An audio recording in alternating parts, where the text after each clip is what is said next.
Justin Grant. He is a racer that, despite being in his mid-30s today and competing at the top of his game here in 2026, is from that last real romantic era of motorsports. I think you could drop Justin Grant into the 1950s or 60s, where the whole name of the game was race as hard as you can, win enough money to get down the road, and do it all over again, and he would be just as successful back then as he is today. Grant's a throwback.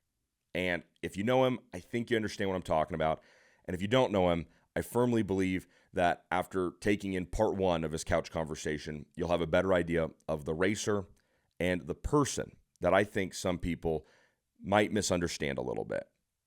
Justin Grant has been living the couch surfing and guest room staying life for longer than maybe anybody else that has sat on the not-so-inflated couch.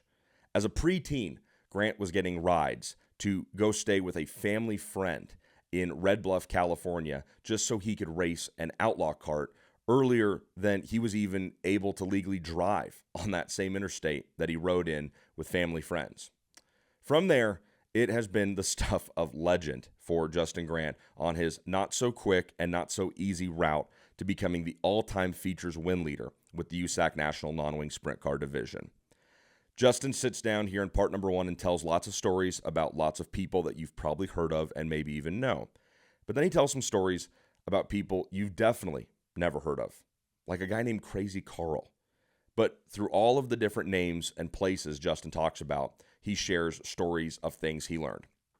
Maybe one of my favorites is the motto he picked up, which is, "You can just do stuff."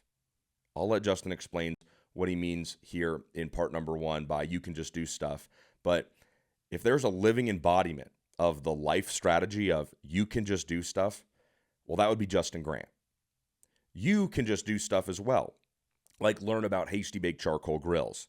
They've come on very recently here with the couches that made us, and I'm proud and grateful to be working with the group out of Tulsa, Oklahoma.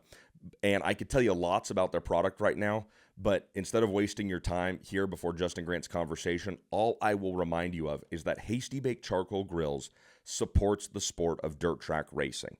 And we need more companies and more brands that do that. If you're a fan of this kind of racing and you're a fan of the people who make their lives in dirt track racing, like Justin Grant, you might want to consider being a fan of the groups who put money into this sport. So please, give a look, check out Hasty Baked Charcoal Grills, and learn a little bit more about a company that supports the sport we all love. They're full of great information over on their website, just like Justin Grant is filled with great stories and life experiences. So, here to tell us about some of the couches that made him Justin Grant. Those are the cool things that all happen when I stay on somebody's couch. Sorry, this is what happens when you deal with a guy who's got no production staff. Yeah. I am my production staff, so that's why things take a while around here. All right. From all the production I've been a part of, it actually takes less time, I think, when you're your own production staff. Because otherwise you would have to tell a guy 3 times to move it to where you just moved it to now. Yeah. The trade-off is when you have more people, you get a little bit more quality.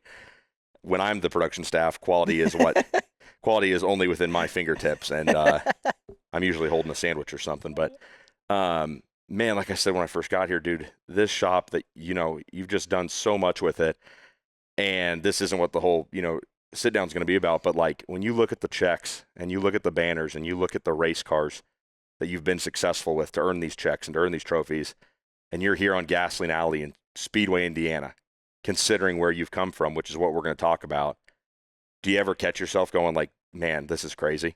Yeah, pretty regularly, really. Especially when things like this time of year, for sure, things slow down a little bit and, you're not thrashing and busy. There's definitely times where you're stressed out and trying to get things done, and you kind of forget how fortunate you are, right? But you get a breath every once in a while, and yeah, it definitely hits you. You're like, man, this is cool.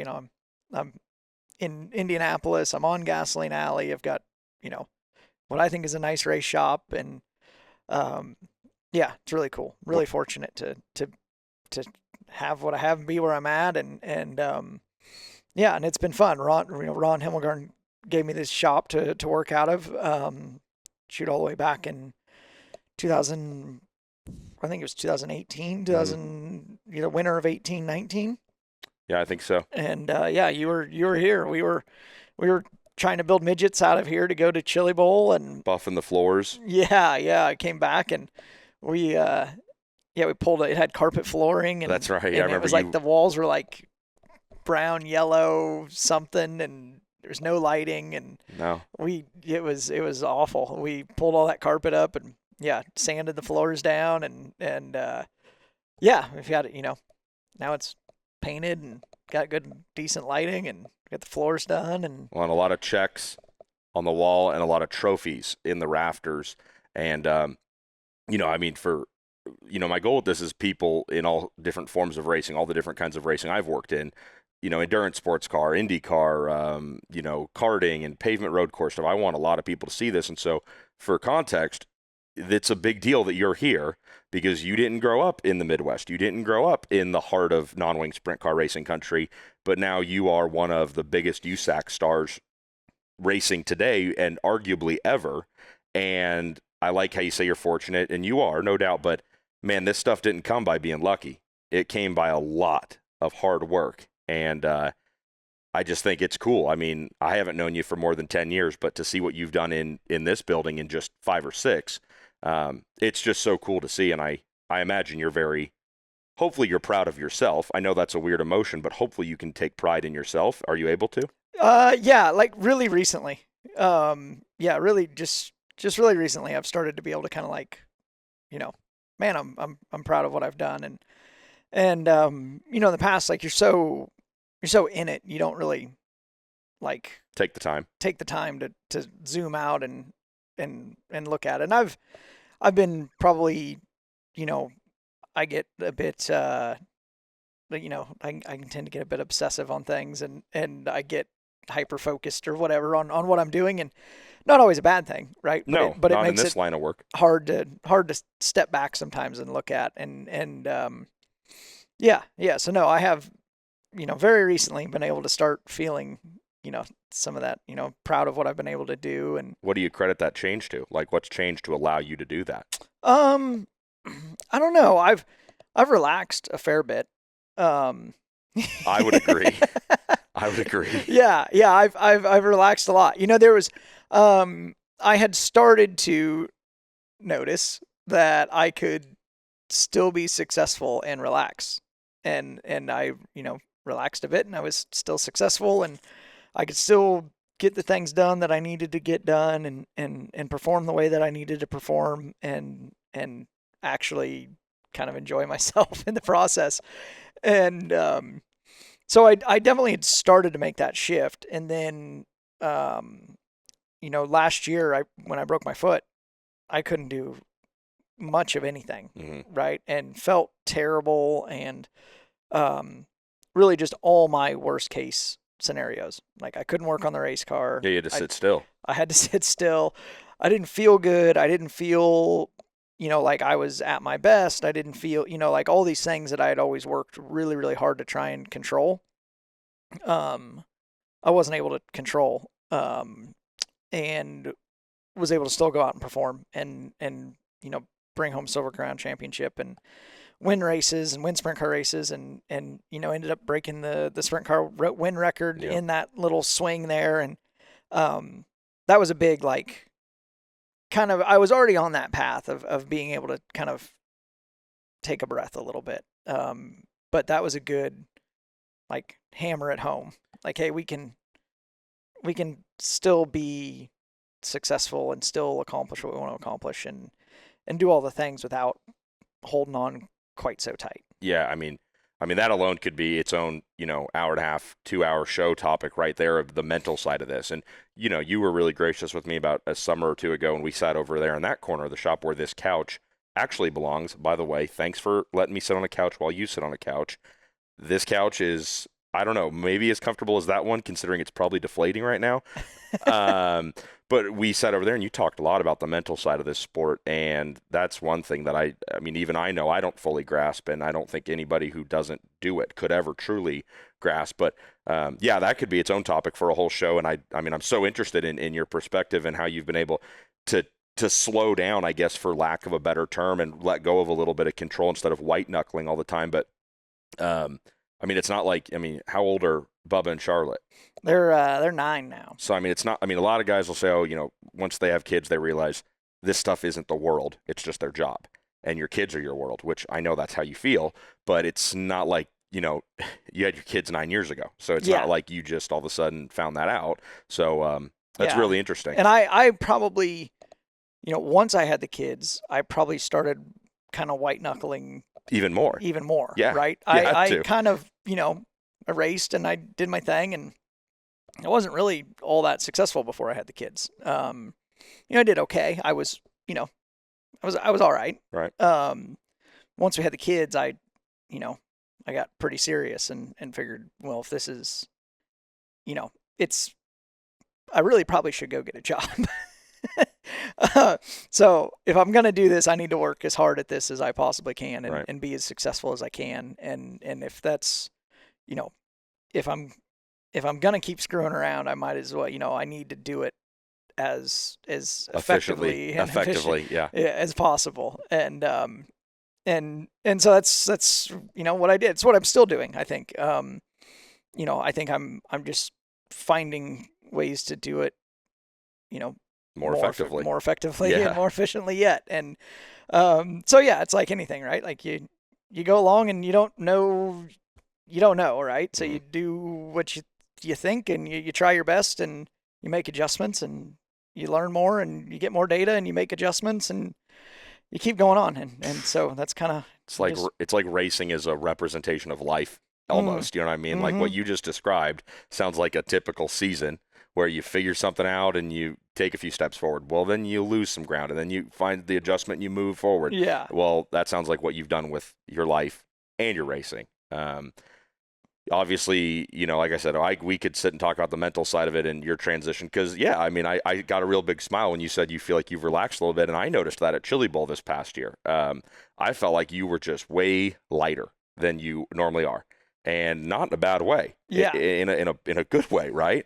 And you're intense, and we're going to talk about that because that's what a lot of people who I spoke to about you said is, you know, you are hardcore. That is how a lot of people describe you, is hardcore. But I don't think you've lost any of that hardcoreness. Maybe, is it fair to say you've just figured out when to turn it on and when to turn it off? Yeah, that's what I was going to say. I think I've kind of, you know, figured out or learned or accepted that, like, I don't have to be hardcore all day long. Mm-hmm. Like, it doesn't have to be from the time I wake up to the time I go to bed. I can turn it on when I need to, and I can turn it back off when I need to. And that's been nice for me. I'm still, like, you know, my guys are going to watch this and just crack up. Yeah, they're going to be like, what, when did you relax?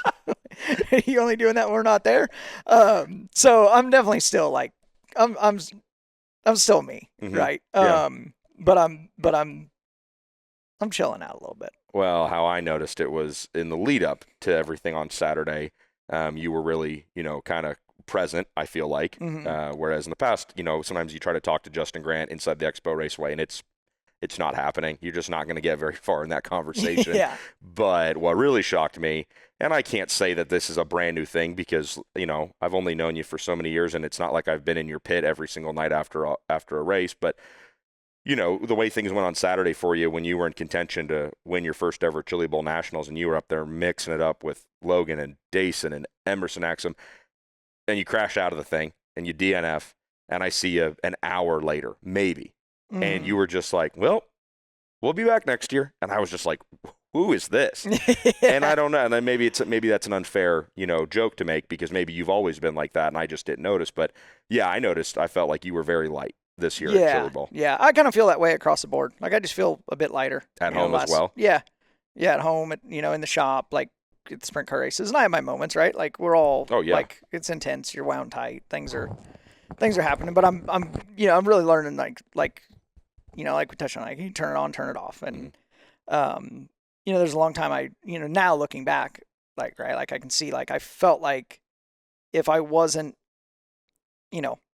hard, totally intense from the time I woke up to the time I went to bed, well, then I was gonna miss something. I was gonna Right. leave something behind. I was gonna Leave something on the table. I was gonna miss something, right? Like, then you said, like, talking to me in the expo center, right? And before it's like, yeah, I'd love nothing more than to sit here and talk to my buddy Tony for an hour, but that's not what I'm here to do. Exactly. I'm here to race. I need to focus. I need to do my thing.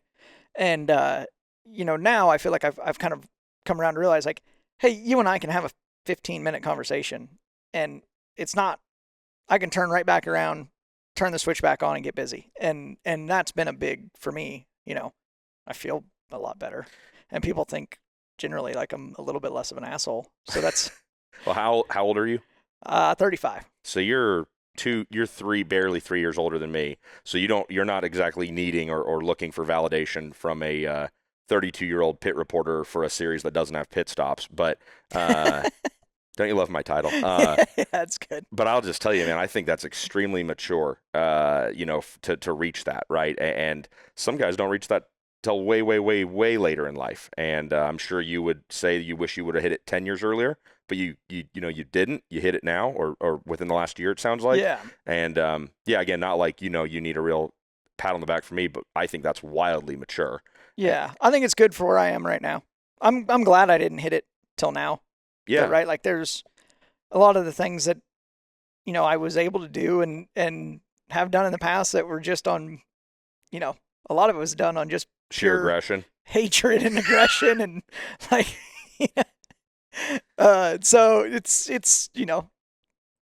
seems like things serve you when they're there to serve you. Right. And where I'm at now, this seems to be working. And so that's what I'm going to roll with. Dude, that's awesome. I mean, wow. Life coaching and mental coaching by Justin Grant, man. It's in the race shop Monday through Friday, and then on non-race weekends he's in here doing life coaching. So I don't know about that. Swing by. You might observe like a monkey.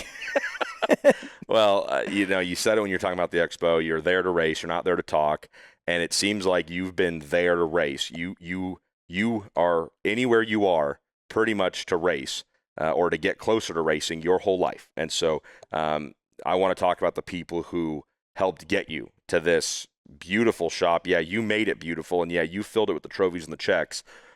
But the point of this deal that I'm doing is not look at all the people who made Justin Grant the superstar that he is, right? It's more about look at the people who gave him the opportunity to go out and perform. Mm-hmm. And we all need the guest room, we all need the couch, we all need that landing spot to then get up the next morning and go out and do our jobs. And you're the atypical model of this deal, this show that I want to present. It's the guy who just will go anywhere, stay with anybody, put up with anything to climb behind the wheel of a race car, or even the folks that have been on this that aren't driving race cars. They will do whatever it takes to do the thing they want. And for you, that happens to be driving and winning in race cars. So let's get into it, man. And I'm trying to be better about this at the very start because we talk about all these families and these friends and these other people you go on to stay with and live with. And I haven't done a good job of this a lot. I started with Christopher Bell and a few other guys recently. But before we get into all the other couches and guest rooms that you crash on thanks to these generous people,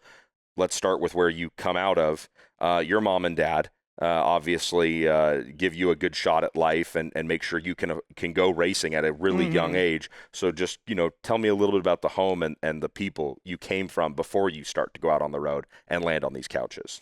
Yeah. My mom and dad were awesome, did everything they could to support, me racing and got me quarter midget when I was like 7. We got a quarter midget and started quarter midget racing. And they sacrificed a ton to try and keep me racing and take me racing and all of that. And, like everybody's parents in this deal, it's a huge sacrifice and huge effort, especially early in everybody's career. On that side, I look back now, especially now, I've got kids of my own and all the things you have going on in life and everything else. It's hard to find the time to do a lot of things. And, Bubba's got we've got a quarter midget from Jeremy Sherman back there. I was going to say, you got and some small race cars junior yourself. sprint from Kevin Reed back there for him to start playing around with a little bit. And I mean, I know what I'm doing, and it's like still I'm back there like frustrated trying to work on this little car, and I don't know this, and I got to call this guy, and I have all the resources in the world now, and Oh yeah. and I laugh like I have no idea how my dad did this in our garage, knowing nobody or anything. Yeah, Like, because he didn't have a racing background, right? No, they weren't racing people at all, and so it that's really like I've been it's been pretty eye opening, right? Like I don't know how he managed to do Right. all of that. So that's awesome. And then away from the racetrack, they were obviously good parents. Like everybody's got great parents. But then learned a lot from them too, like as far as life stuff, and they were, my dad was always intense. Yes. My mom was intense too. Like everybody that knows my dad when we were younger, he was intense. But my mom was she was intense as well. Her and my grandfather was in construction, built houses, and my mom was a general contractor as well. Oh really? Yeah. Yep. And so she would, she was building houses and remodeling houses, and Oh wow. we'd move into a house and finish it while we lived there. And then about the time things got finished up, it was Time to move out. Yeah, we'd be moving out and moving into the next one. And No way. And yeah, so we moved. I mean, we'd move constantly. How long was she doing that before she got into being a flight attendant? So she ended up becoming a flight attendant. I think I was like, I don't remember if I was still there. It was late in my teenage years. Like it was either like, I was 16, 7. No, because I was still doing remodels because I was working for him when I was 16, 17. So I think it was after I left and moved back here. Okay. She was a flight attendant. 2008 would have been right when I left.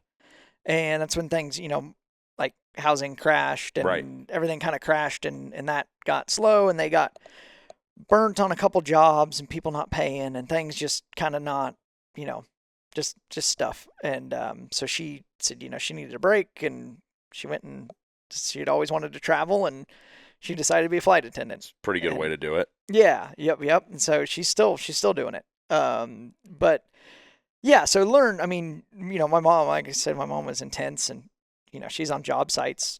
I didn't know that. I didn't know she was a general contractor at all. That's laying crazy. into plumbers and framers and everything else. And, my grandfather was he was very, he could be very intense. I spent a lot of time with him on construction sites growing up when I was a little kid. He'd throw me in his pickup with him and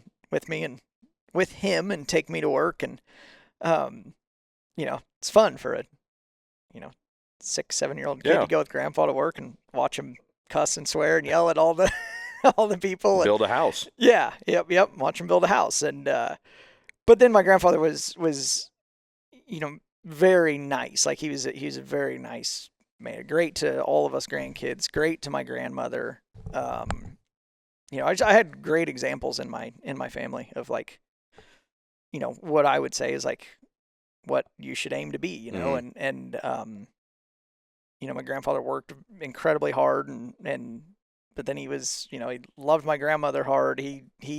But if we were barbecuing, he was,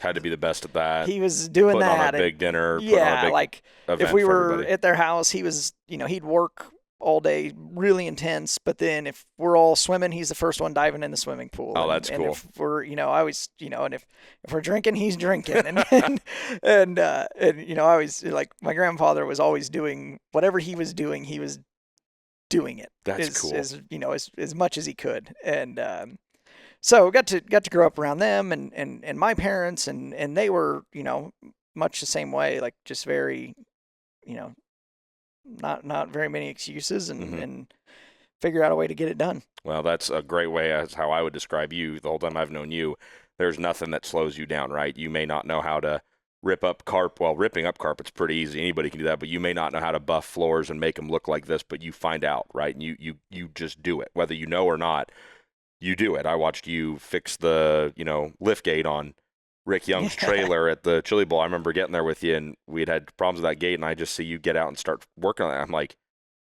the driver knows how to fix the trailer? Like, what?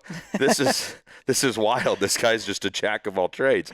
So yeah, I mean, your mom and dad are awesome, and I've gotten to, hang out with them, and they're awesome people, and you and your brother had a, good upbringing. Ione, California. I don't know exactly where. Is that like, would you call that Central California? More northern. Okay. Yeah, northern, in the foothills of the Sierras there. So, and I, again, referencing that interview that you and I did a couple of years ago, you go pretty in depth about this topic. So we don't necessarily need to do that here unless you want to. But your path, it sounds like, to get into people's couches and guest rooms starts really early. Like, we're talking, based on my research, 12 years old. It sounds like you kind of end up getting not sent off, not sent out of the house, but your dad ends up getting kind of sick, and not kind of sick. Your dad gets sick, and that scares him to the point where he goes, I don't want my sickness, my health problems to prevent my kid from racing. So he begins to communicate with people in the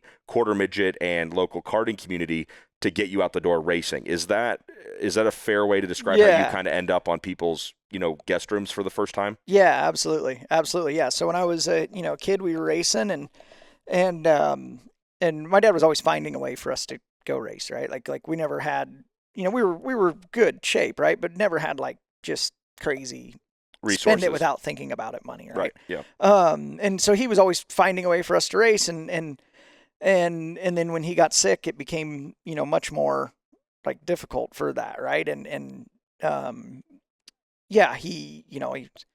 found, and I was young at the time, right? So I just kind of more remember him like, hey, this family, we're going to take you here, and this family will pick you up and take you to the races, and you'll meet so and so there, and then you can stay at his house. And wow. It's like, great, awesome. And this is 12 years old. I don't know if I was quite that young.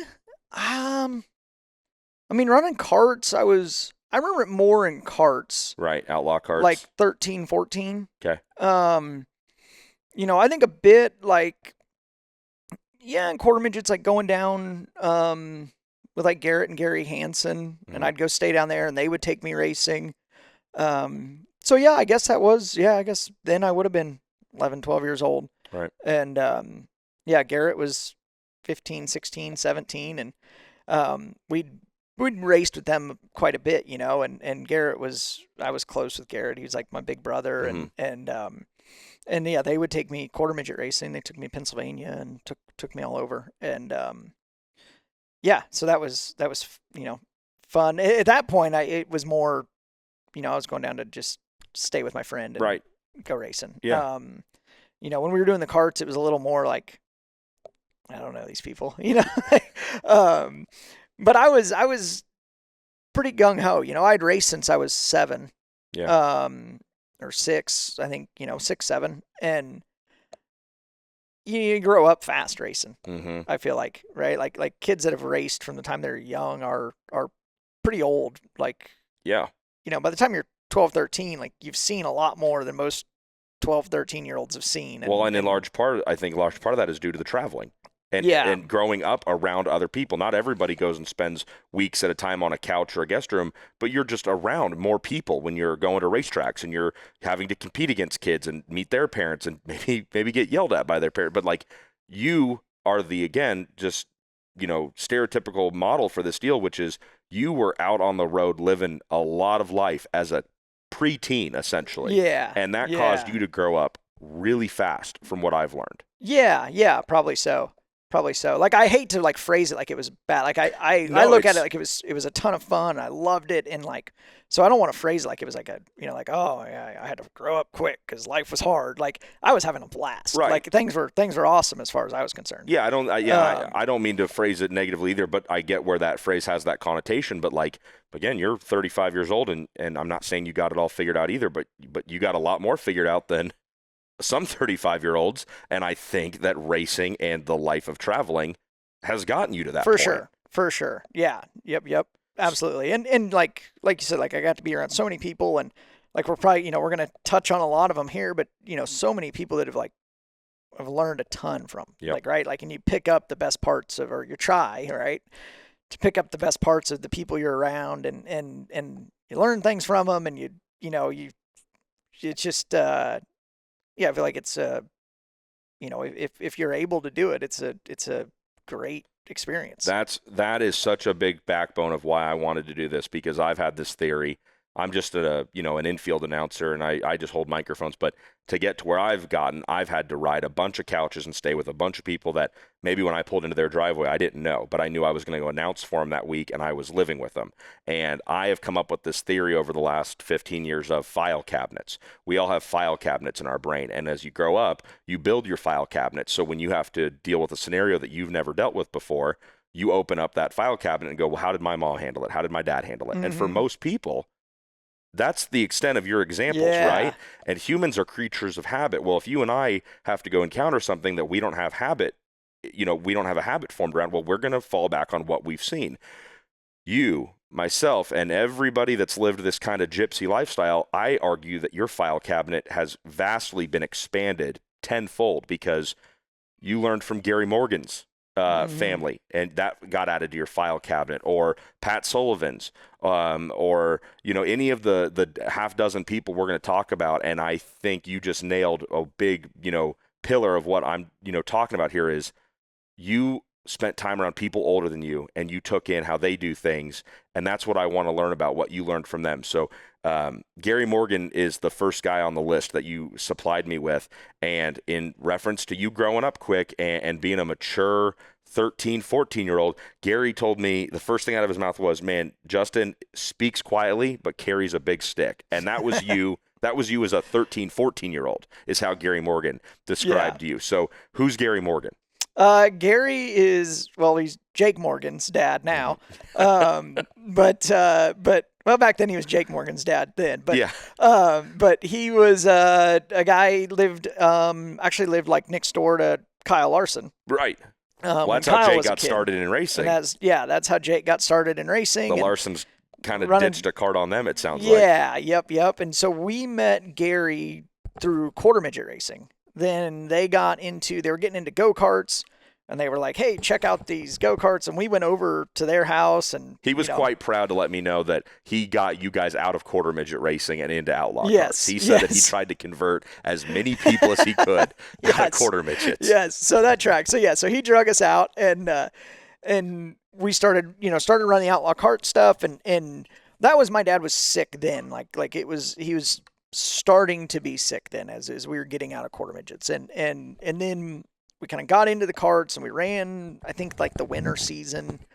And then he started getting worse. And Gary offered, I think is how this all happened. Gary offered, we keep a cart up at his house, and he would help me go racing on the weekends. Just take me with Jake, and we'd go racing. So my parents would drive me from Ione down to like Stockton, where Interstate 99 came through. And there was a family that lived south of us on 99, the Caheelys, I think Josh Caheely, that raced Red Bluff. Okay. So they would pick me up there on the exit and take me to Red Bluff. And then by this time, Gary had moved to Red Bluff. Mm-hmm. Yeah. And then I would stay with Gary for the weekend, and we'd finish, I'd show up, and on Friday night or whatever, we'd finish the cart up and work some more on Saturday, and then we'd go race Red Bluff Saturday night. Wow. Sunday, we'd get everything washed up and cleaned up, and then the Caheelys would take me home. Shuttle you back. Yeah. So there's multiple handoffs just to get Justin Grant to the racetrack. It's your parents getting you to that family in Stockton. You meet up with them. You ride with them to the Red Bluff Outlaws kart track, and then Gary picks you up, and you spend the weekend with him and his family. Yeah, well, they would just drop me off at Gary's house on Friday. Up. Okay. Yeah, because Gary lived like Red Bluff's little. Yeah. And he lived right there in town. I can't remember if the Heelys stayed. They might have stayed at Gary's too or something, but anyways, they would take me there, and then and then me and Gary would get the cart ready and go race. And Jake was a few years younger than me, running like box stock stuff at the time, so I think I kind of remember helping out with his cart, and just we would just kind of everybody would, and Jake worked too. He was he was little, but he'd be out there working, and yeah, that's what we'd just pile in, and everybody just kind of get everything done for the weekend, and we would go race. That's what Gary talked about. He said, I didn't raise Jake or Justin to just get in a car and drive. And that's evident in this being your shop, that you were sitting in here all day before I showed up here. You didn't just come in here for a photo op. You live in here. When you're not at home with your family, you're in here. You build these race cars that you climb behind the wheel of and race. And then you, with Jeff Walker, crew chief these cars, and you guys are constantly making decisions. Yeah. And is that where you began the path of being your own crew chief and being a mechanical mind in this world of racing, is with Gary Morgan and working on your stuff? No, it was before that. Okay. Like Gary certainly helped me develop that and gave me a place to kind of let that come out. And he was definitely he was raising Jake that way, and he treated me that way, and that was great. My dad really pushed that on me when I was little, from the time we first started racing quarter midgets. Is that a case of him going, "Hey, I don't know everything about these, so you better learn too"? I think, yeah. I don't really, I think it was his part of his deal was hey, if I'm going to be out here in the garage tonight doing this, you're going to be out here with me. Yeah. And I thought it was great. Again, right? It wasn't oh God, I gotta, I loved it. So Yeah. it was what I wanted to be doing anyways. And, I remember all the way back to my very first quarter midget they bought me, sanding the chassis down because it was like bright orange, and my dad's like, "We're not racing it like that." But Dad, those are NOS colors. Yeah. Little did he know. Yeah.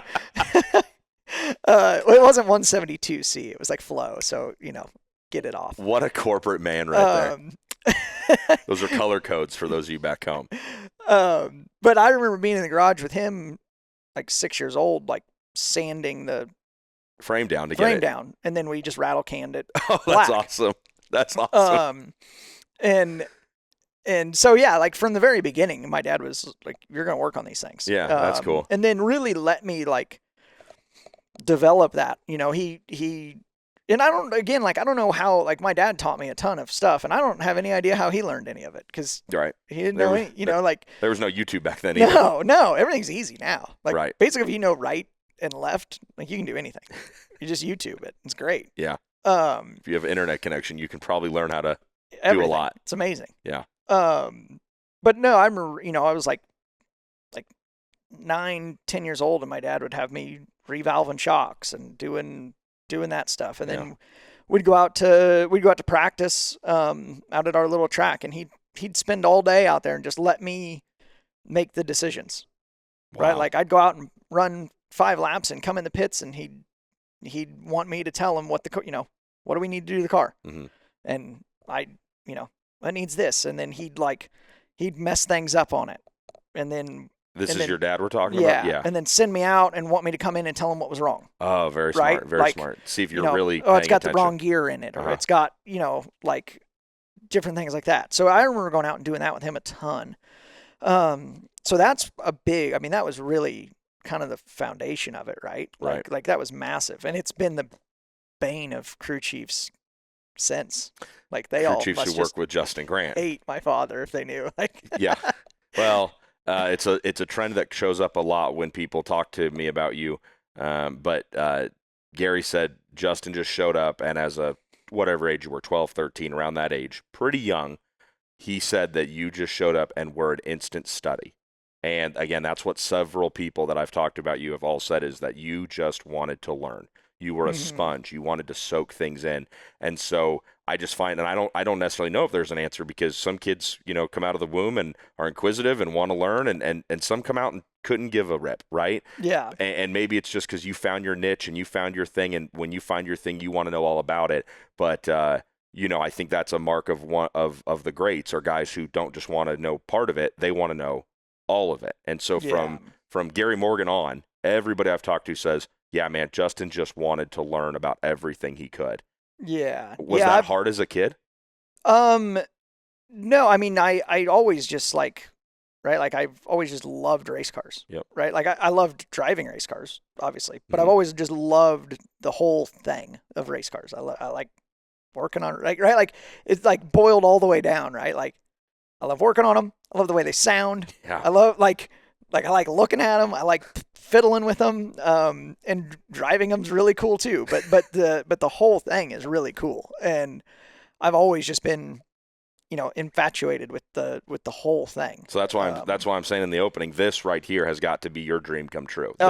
This room. Yeah, it's incredible. Yeah, and then the like kind of the extension of this room then is the front shop with Dennis and all of Himmelgarn's stuff. And up there, like I don't have to have it back here, but up there is there's a mill and a lathe and the biggest bandsaw you've ever seen in your life, and just all sorts of equipment up there to go and make race cars and fiddle and just do stuff. And I don't know if it's still in there, but like first time I came over here, he had Buddy Lazier's Indy 500 winning car. Yeah, it's actually at the museum now. Yeah, I was gonna say I feel like it's there's not two of them, so yeah, it's I've seen it in the museum. But so Gary brings you into his home, and I know he's got his son Jake, who I've gotten to meet through our high limit racing out in California, and I know so you move into a small family.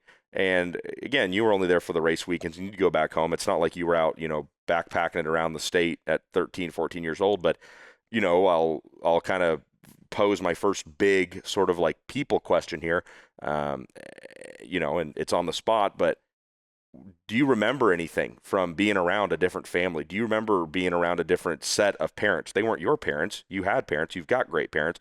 But at an early age, we talk about that file cabinet theory. Did anything stick with you that you might have seen or picked up from Gary and his wife?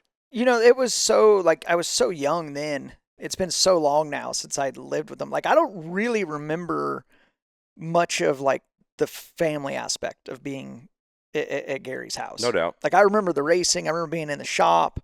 I don't really remember, like, sitting at the dinner table and, like,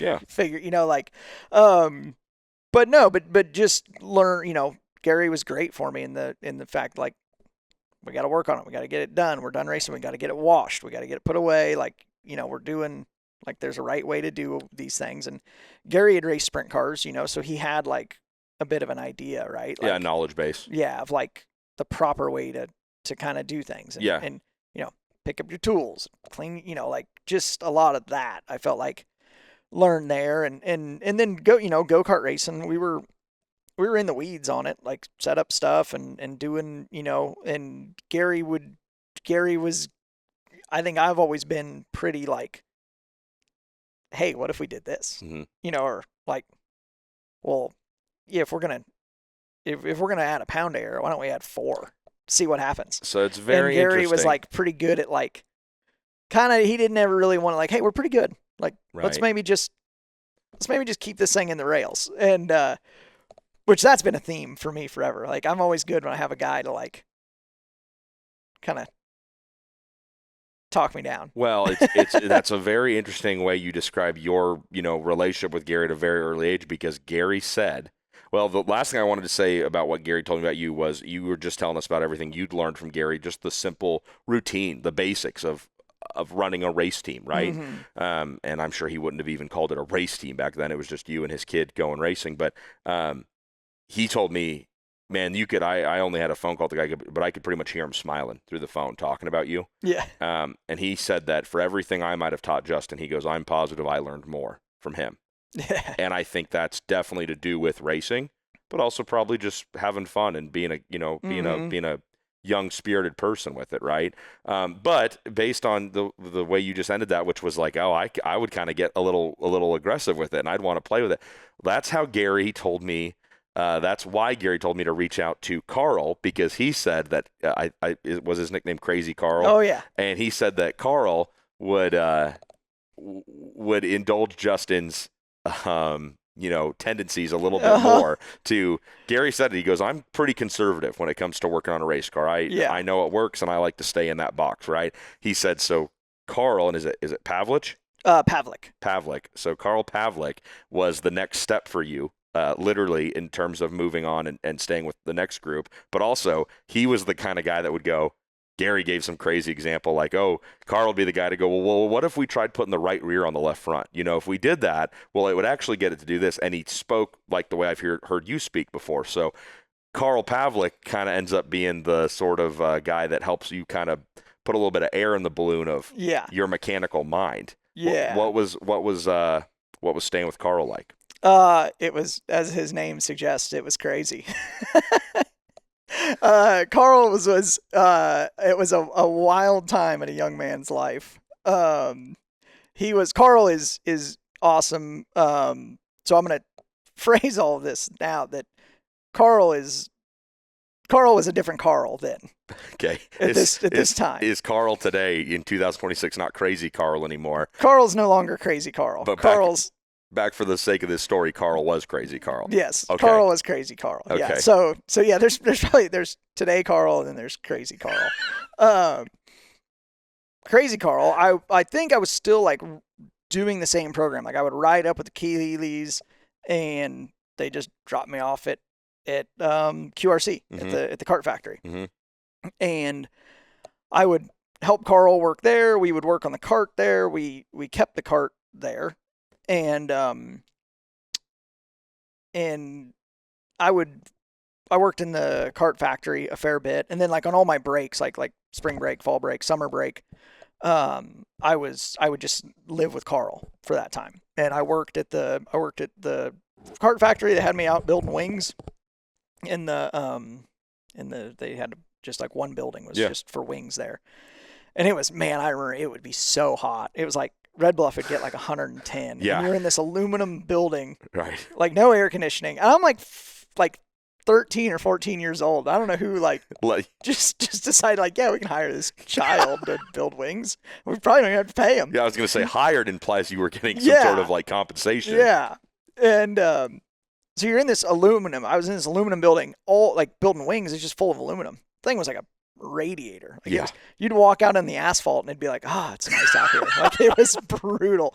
And this big, I would spend like a good portion of my day building like the supports on the wings that are like stamped, right? Yep. And I mean it's huge drum brake in there, like big drum spinning, and you stomp on the pedal and it tightens the leather belt up and it slams the shear down. And this is what they let the 15-year-old. I'd be back there. I don't even think I was that old. I was like 14. Yeah, good job for him. And I mean that thing wham slammed down, and if you should make sure you didn't have your fingers in there. Yeah, get those and that was like back. my training. They were like, okay, yeah, you step on this, see it comes down, it keeps slamming as long as you step on it. Yeah, don't get your hands in it because that's not going to be good. All right, cool.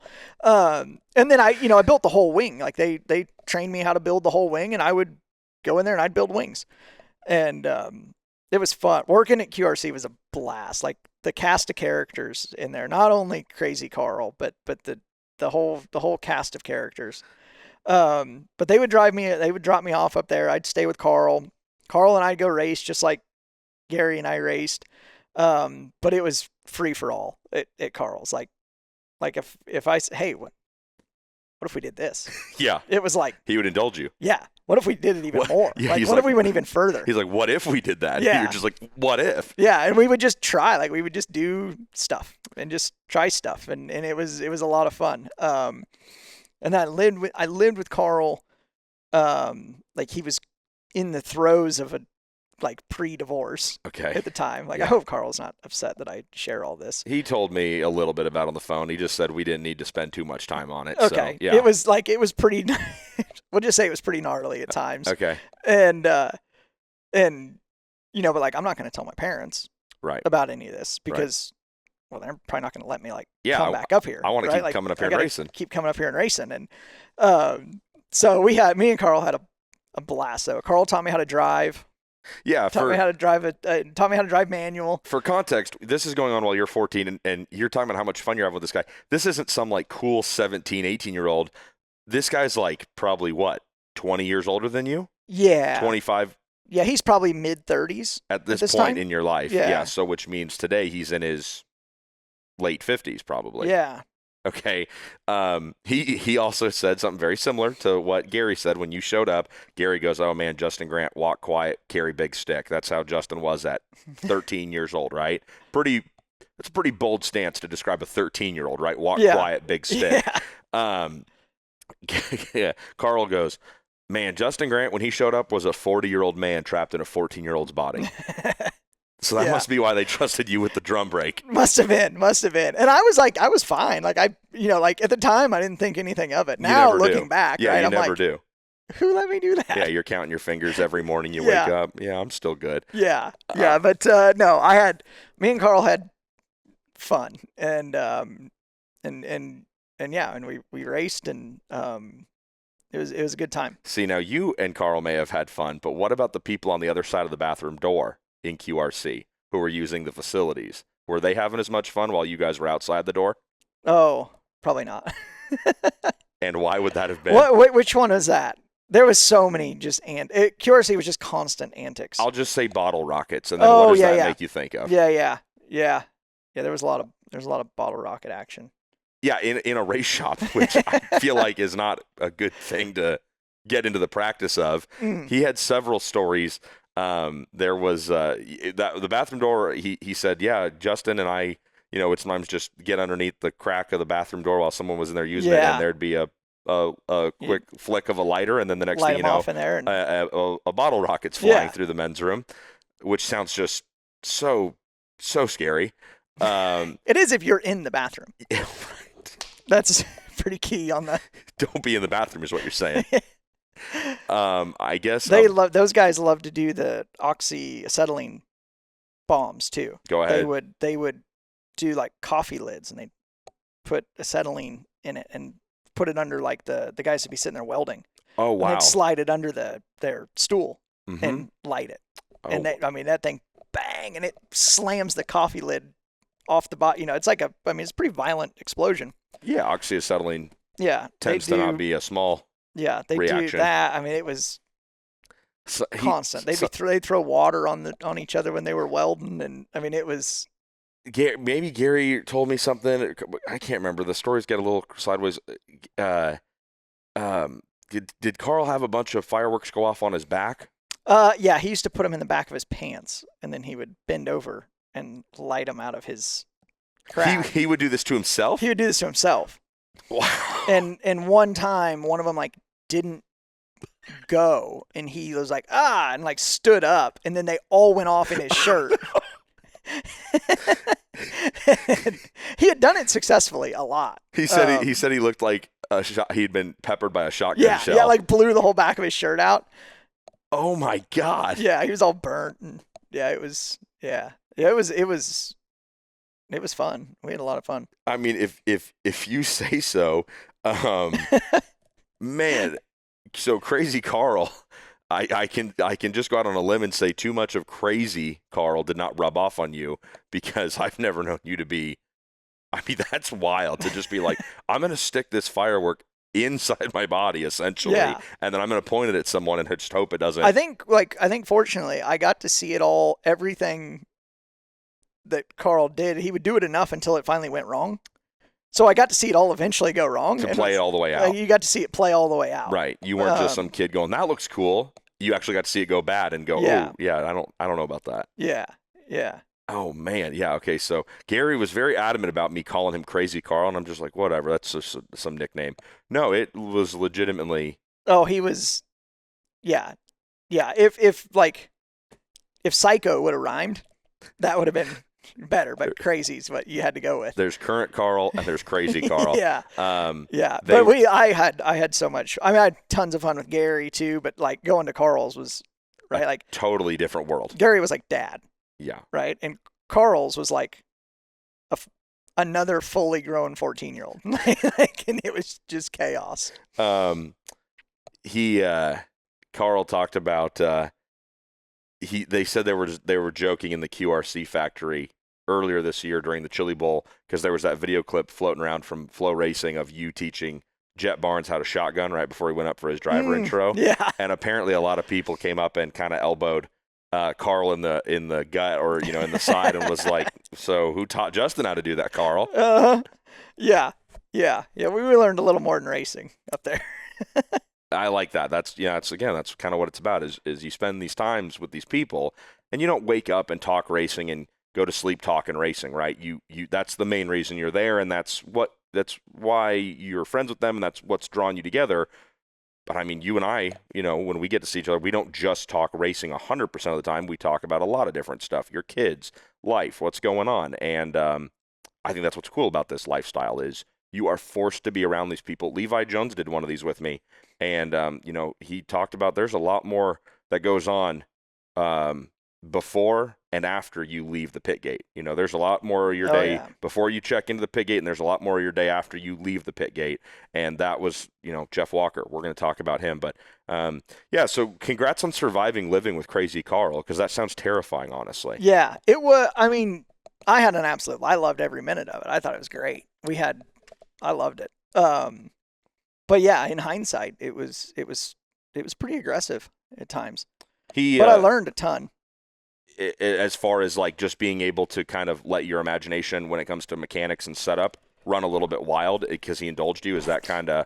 Yeah. And I mean, like I'd said before, like I'd kind of learned that earlier, like with my dad, right? Like let's go out and try stuff. If I'd come in and be like, hey, I want you, run 5-6 laps and come in and okay, let's put 3 turns in the regular and go again. And like, so my dad really indulged that as well. And, Carl definitely, was on that same page, right? Of yeah, let's try it. And we were pretty fast. And, but then too, like learned, right? Like when I'd go up there and stay for the summer or my breaks or whatever, it was get up at 6:30 and drive to, jump in the truck with Carl and drive to QRC and, stop at the gas station in the morning, get your coffee and go to work. And we would work all day at QRC. And he was like, I was in the one building building wings and he was over welding and building karts in the other building. And he kind of had like a full 9-hour,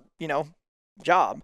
And then clock out and, and a lot of times we hung out and did stuff at the factory there or whatever. And you're just sitting there with all these other 40-year-olds and you're just like, hey, throw me a bush light. Yeah, but I mean, I don't want to throw anybody under the bus, right? But that was kind of like, that's what it was. And it was just, and eventually Carl taught me how to drive because he's like, I don't want to drive all the time.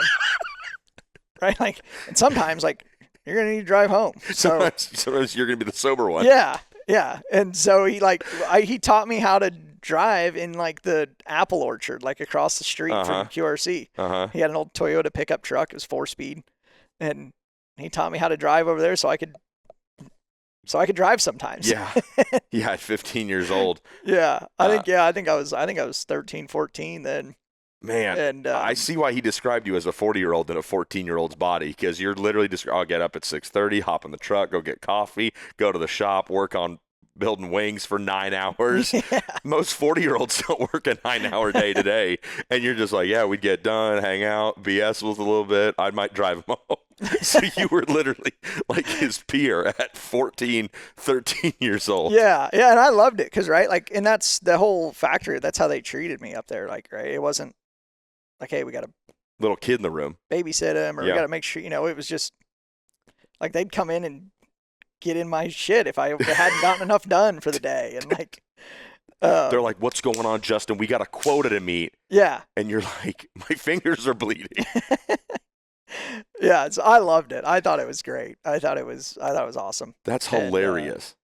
Yeah. So that was a good, oh my God. My outlaw kart days were really fun. Really learned a lot. Carl, for all the funny and the wild and the crazy, he did say something really cool and he had a lot of genuine to say. I mean, none of these guys are losers or, bad dudes. They all obviously thought the world of you. Gary and Carl both, when I told them that, they were the first 2 names on your list you provided me with, they were both like, they stopped. They're like, that's huge. Like that meant a lot to both of them. For you to remember that and mention them to me, and they don't even know who I am, right? I'm just, to them, I'm just some random calling asking about famous race car driver Justin Grant, right? But they both said it meant a lot to them that you mentioned them and put them on this list. Carl talked about the fact that he still has a son, Tom. Yeah. And Tom was like right around 10 years younger than you. Or still is. I'm so bad about that. I talk in past tense like you've gotten closer in age. I knew to what him you meant. Or something. You are 10 years older than Tom, but so at this point, for when you're living with them, you're 13, 14 years old, which means Tom's a 4-year-old little kid. Yeah. And Carl said that it was like Tom gained an older brother overnight. and Carl spoke rave reviews about how good you were with his son, a young kid, right? Yeah. And that just takes me back to doing this with Levi, where Scott Bennick's joking with me saying, yeah, Levi shows up and they've got their son Jonah, and he goes, Levi taught Jonah how to pee outdoors. Yeah. And it's just that dumb stuff that, hey, he's like family, but he's not your family, so you can be a little bit more like fast and loose with what you get to do and the fun you get to have. And Carl said you were great with his kid. Yeah, that's cool. That's cool. Tom used to eat my toothpaste. Like, you couldn't hide it. Like, he would find, like, I would hide it or do it. That was like constantly, he would find my toothpaste and he would just eat the whole tube. It was always like, you're always trying to find, like, where you could. And Carl and Tom are like, they're bigger guys. Okay. Right? So, like, yeah, Tom was like 4 and I was like 14, but I couldn't really reach that much higher than he could.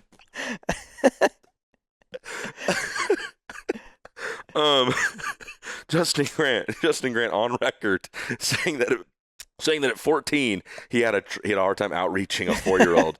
This is the content I was hoping to capture with this show. But I just know that you're a great dad today, and you love your kids, and again, I shouldn't try to make it so big and heavy all the time, but at even 14 years old, you seem to have a big heart for kids. And I don't know what you remember about that relationship other than you went through crazy amounts of bottles of toothpaste. But Carl said that was a really big deal to him. Yeah, that's cool. Yeah, yep. No, I had ton of fun. And again, like even with Carl, kind of the same thing with Gary. Like, I remember more about like being in the shop, being at the racetrack, like that kind of stuff, more than I remember like being at their like houses, right? Mm-hmm. Like, and I remember a little bit of it, right, or some of it, but it's not as like vivid as it is. Like, I have memories, of being like in Gary's race shop or in QRC that like, memories like you could just like walk right back into right now, right? Yeah. And the homes are a little bit different. I don't know why that is, but it is. Well, the race cars weren't in the homes probably, and the race cars are what you were obsessing about. Yeah. And so is it true that your first sleepover as a child was with Brian Clausen? It was, yeah. That's crazy. Yeah.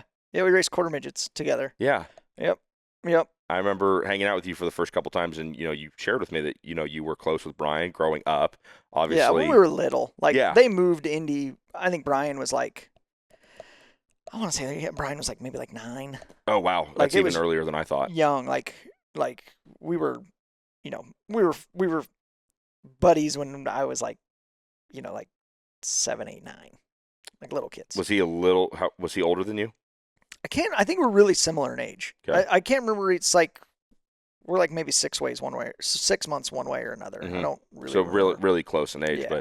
But Tim Clausen, Tim Grant, I think there's similarities between those guys, right? As far as just intenseness and wanting the best for their kids, but also not being like, well, I'll just do it for you, right? I think I don't know Tim Clausen as well as I know your dad, Tim Grant, but like. I don't know. To me, and you grew up around them, so maybe I'm talking out of my ass here, but those two seem like, at least now, the way that I know them, they seem like back then they could have been pretty like-minded people. Is that fair to say? Yeah, I'd say. Yeah, and they were definitely both intense and both trying to, get their kids, the best they could. And right. Yeah. So yeah, my dad was definitely like finding his way more so than Tim was. Well, yeah, probably. Tim raced and had a pretty good idea of like how to do the thing. Yeah. And so I think there was a bit there where, we kind of hung around them and me and Brian were buddies and it was fun. We raced out at Capitol and So and Brian and I were kind of the same age and so we were buddies when we were little kids. That's cool.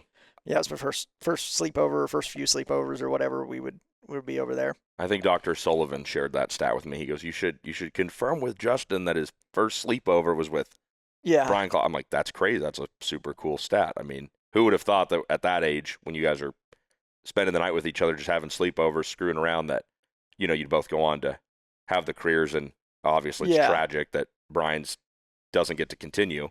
But what he did in his time and what you're doing still is just, it's so cool. I mean, you could never figure that. You could never guess that at the time. Yeah. It's pretty wild, the group of quarter midget kids that I grew up with Mhm. that race still, like, Legitimate. that are like good race car drivers. You, Clausen, who else came out of that class? Blue Robert was Okay. in our little class out there. Yes, me, Shane Golubic Oh, cool. was at, out there. Ryan Bernal. Yeah. And then you had, I feel like I don't want to leave anybody out, but then, like, Garrett Hansen, like, he's Mhm. got a USAC sprint car win. Mhm. Ended up, he got hurt and whatever, but he was good. Matt Mitchell Okay. was there. There's a whole bunch, like so many of the guys that we raced with when we were kids all went on to be Legitimate race car drivers. You Yeah. kind of see that though, right? Like, it seems like you get Oh, a little yeah. pocket of, like, if there's one or two good kids, there's 10. Yeah. Right? Like I think everybody just kind of makes each other Better. right? Totally. No, that's a good theory. Because I was thinking about that. I'm like, well, there's other groups at like different pockets at different times like that. But I'm like, well, why is that? But I think you nailed it. When there's one or two really good kids, well, that has a good chance of bringing the tide up for everybody, right? Yeah. And going, well, look at what Justin's doing. Look at what Brian's doing. And same thing for Red Bluff, right? You might not have all come through there at the same time, but I mean, Jesus, look at the talent that's come out of that. Yeah. I mean, I think the Red Bluff thing, speaks a lot to, like, the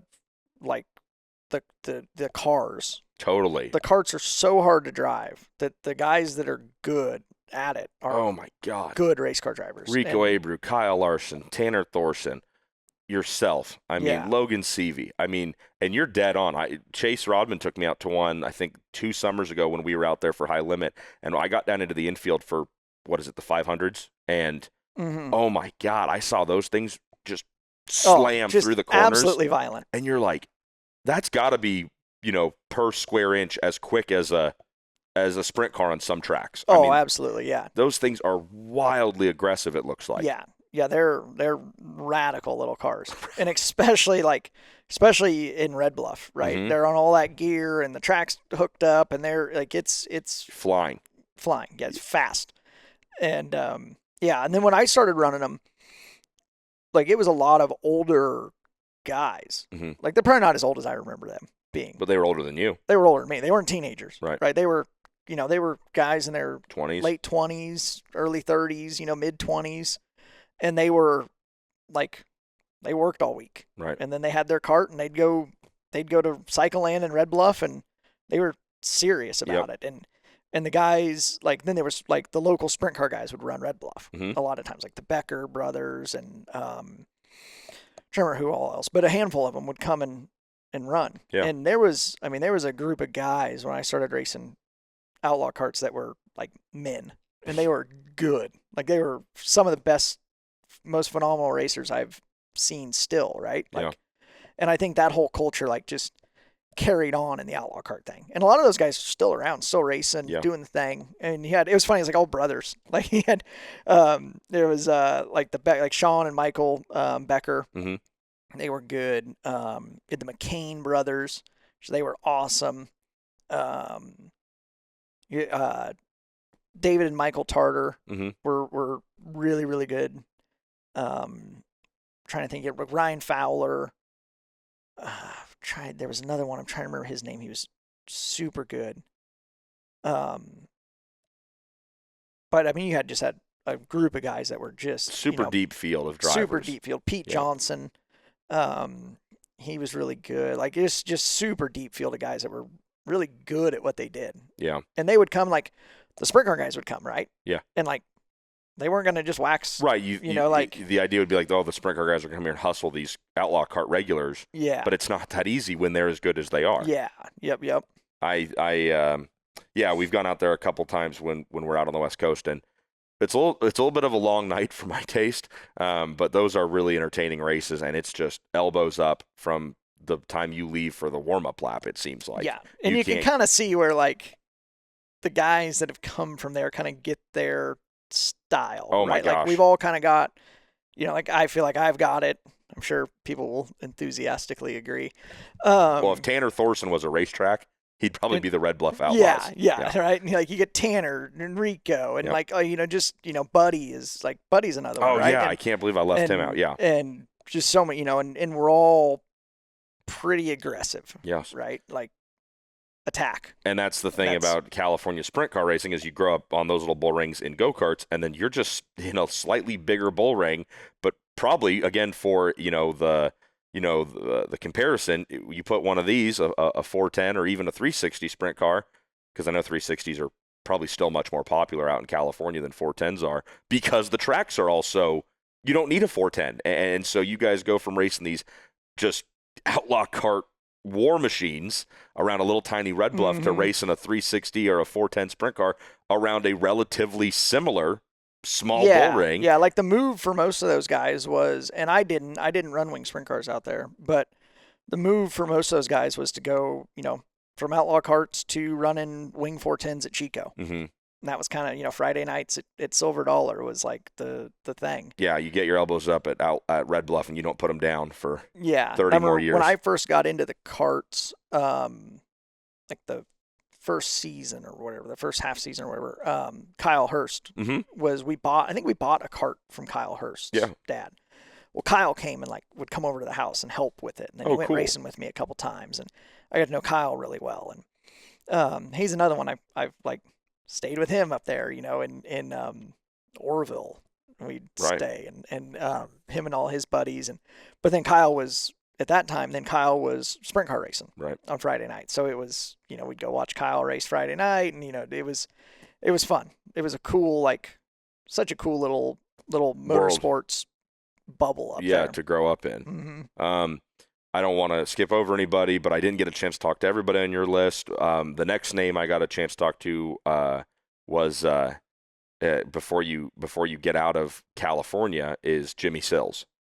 And it was funny. Jimmy originally was like, "Oh, Justin never stayed with me."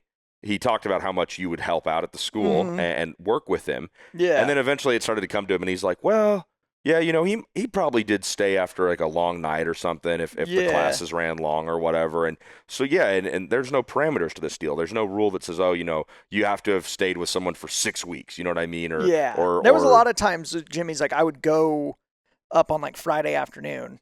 I'd get out of school. Right. Yeah. And because then I was driving. I was 16 then. I'd get out of school Friday, drive up, and we'd work on the shop, get the cars, the school stuff ready, and then I'd stay the night. And then we'd go back in the morning, run the school, and then I'd stay the night, and then I'd go home. Yeah, so for context, Jimmy Sills, legend, I think it's fair to say, out in California and West Coast sprint car racing and midget racing, and he ends up starting his own school, and you can come out and learn how to drive midgets, learn how to drive sprint cars, and it's his equipment. And he told me there were different programs you could take, where if you just wanted to show up and drive, you could just come out and drive, and you'd pay by the group of lap or number of laps you wanted. Or there was a more extensive, hey, here's how you work on them, here's how here's setup, and they take you into a classroom. So how involved in all that were you? Because the way Jimmy made it sound, you were a big part of that program with him for a while. Yeah, for about a year. I met Jimmy. I started driving Dave Thurston's dirt midget. Dave Thurston, that's the other name you had on your list before you got out of California. Dave Thurston took me to Jimmy's school. Okay. I think Dave and my parents kind of got together and sent me to Jimmy's school. Okay. And Dave took his car up there. Okay. So I got to burn laps at Marysville in Dave's midget and Jimmy kind of coaching me, right? Which probably perfect scenario. It's the car you're going to race. Yeah. And that was an option, right? You could drive his car. You could bring your stuff, whatever. Mm-hmm. So I went through the school with Dave's car. And then at the end of it, I talking to Jimmy and was like, well, man, I'd love to, be around it more. Or, I don't remember exactly how it all went, but basically told him I like racing and I want to be around racing more. And can I come hang out here or help or whatever? Yeah. And he was like, yeah, I'll pay you to come help. You're like, jackpot. Yeah. Yeah. And I've made it. Yeah. Yeah. So kind of the deal is I would go up there and then he would just let me if the school finished, I got to burn the track in. Yeah. Right. Yeah, so I got to because you want the track close when they start, right? So he would water it and work it and whatever. Well, then I would get to go hot lap it until it was close. And then when the school was done, if there was fuel left over or whatever, he would just let me run laps. Nice. And so I got to run, every weekend for, a summer of, burning laps, but with Jimmy Sills. So if there's customers out me. there, if there's students out there in his car, and you're in charge of waving them in after 10 laps, you're like, 8 laps. Yeah, that was 10. Bring it in. Yeah.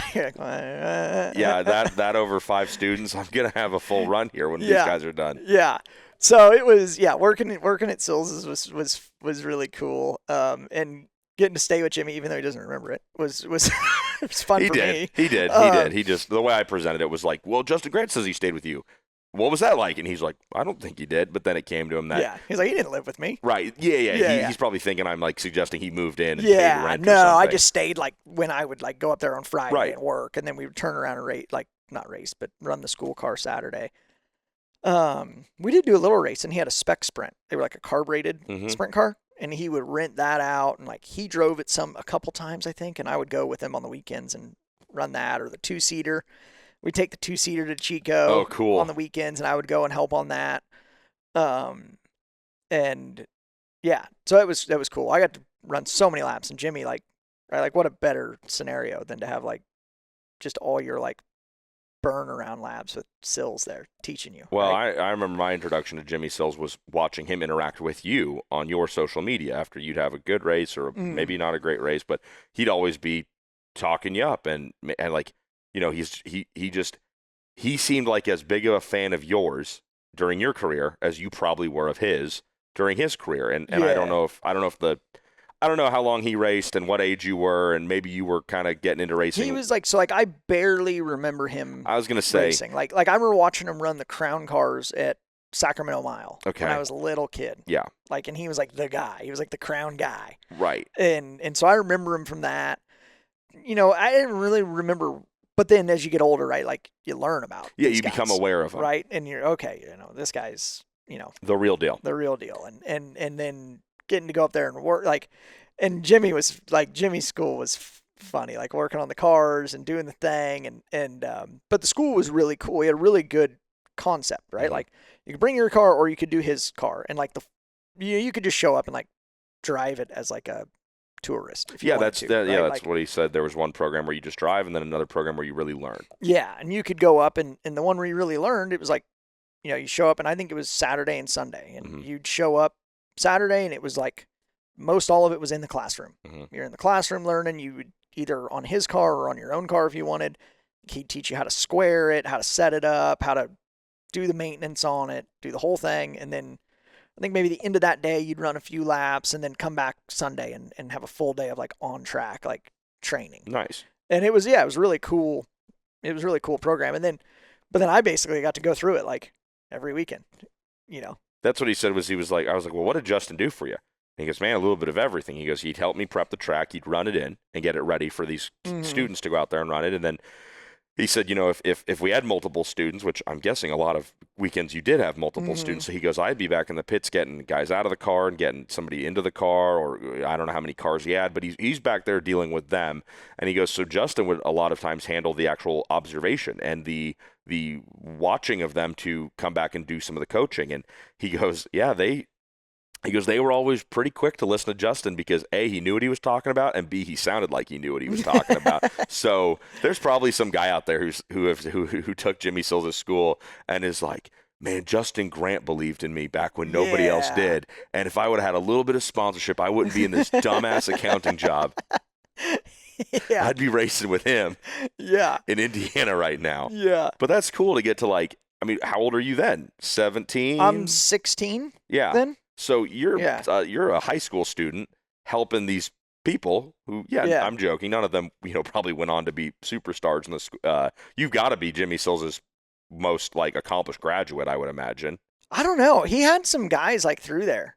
Really? I don't know who all, but he had some guys go through there. Yeah, I mean, and he had some guys work for him too. Okay. Like Jonathan Allard worked for him. Oh, wow. And, yeah. I'm not trying to knock any of those. I'm just joking that mostly you you're the theme that keeps showing up with you is you're intense and you are way, way, way, seasoned beyond your age. You are well beyond your years, and you're a 16-year-old kid who's going up to these adults who are paying to learn how to drive sprint cars at Jimmy Sills' school, and you're like, here's what you got to do. You're missing the bottom by a mile. Yeah. And they're listening to you from what Jimmy said. Nobody was like, who's this kid? Yeah. No, I remember everybody like kind of just like, oh, okay, well, this is part of the school. Like we gotta. This young man is Apparently, going to this yell is a at me. lesson. We have to learn to listen to this little idiot. You know. What do you learn from Jimmy doing all that? So Jimmy, like the biggest thing I learned from Jimmy is tough. Like, Mentally? well, mentally and just physically. Like Jimmy was tough. Okay. And he'd show up. He was into dirt biking by this point. Yeah, okay. He'd show up, he had a broken collarbone or broken ribs or what. He was always like something, right? And he was just like, yeah, I got to get it done. Just like, Yeah. he just grit through it. And Yeah. then a lot of his buddies like would tell me stories about like, oh yeah, we were out on the road and Jimmy crashed this night, and for the next, we were like, there's one story about him. He's leading Speed Week or something, and crashes on like halfway into it. And they got like 3 nights left, and they say like for the next 3 nights, every time he got in the car and they rolled up to staging, he would be like, "What track are we at?" Oh no. They'd be like, "We're at Skagit, Jimmy." Okay, what am I doing? You're qualifying, Jimmy. Okay, and they'd hit him and go. Oh my god. And was just like, and he was, but like still just perform and do the deal, and then I got to see the end of that, right, of him like showing up to school, right, and somebody like there was a few times guys would, they would want Jimmy to run their car. Okay. That was like a thing that happened up there a lot. Like people would bring their car, and like if they were struggling or whatever, well, you jump in it. Yeah, he'd and shake it down and see what you think. Right. Right. Well, like he, or broken collarbone. Well, yep, it's part of the deal. I got to get in it and do it. You know, and broken ribs, broke this or whatever, and he would just do it. And he's like, it's on the menu, so I got to do it if they want it. Yeah. And wow. So he was good at that. Taught me a lot about driving too, right? But that's he taught me. He's like I wear brakes out on sprint cars, and that was a Jimmy thing. Like that came from Jimmy. Using the brake pedal, He was always just dragging it to get just it to dragging do what you it want. and getting it to load. And he really taught me like how you can manipulate the car with the brake pedal, and how you can use the forces of the brake to plane the car out and to do different things that you're trying to get the car to do. Hell yeah. And so I've still to this day, like I'm hard on brakes. I'm hard on brakes. Guys are on a set of brake pads all season. I've got like 20 boxes of them upstairs ready to go because we're like every 2 nights they're coming out. We're gonna use them. Yeah, and so that came from Jimmy, and then he he helped me a lot, like set up stuff and everything as I was going on in racing, right? Like Jimmy was like my guy, like, hey, what do I do to this thing? And he would help me with a lot of that, and taught me a ton about driving. But then I got to see him in action and then hear all these stories about like how tough he was, right? And then that's what you want to be, right? Like you want to aspire to that. And I know, like, right, I've told the story about his head injury, and in today's world, that's going to be everybody's going to be. I would be upset, shocked. right? I'd be shocked if you yourself don't have something similar to that in your career. I mean, yeah, I've had a few that are. Yeah. Yeah, but just what you did. Like the concussion thing's new. Like, not new. They've been around forever. But like the stigma around them. The stigma around them. The taking time off because of them. Mm-hmm. I can remember when I like first moved to Indiana. It was like you crashed, and it was like, oh yeah, they said all I had was a concussion, so I'm good to go.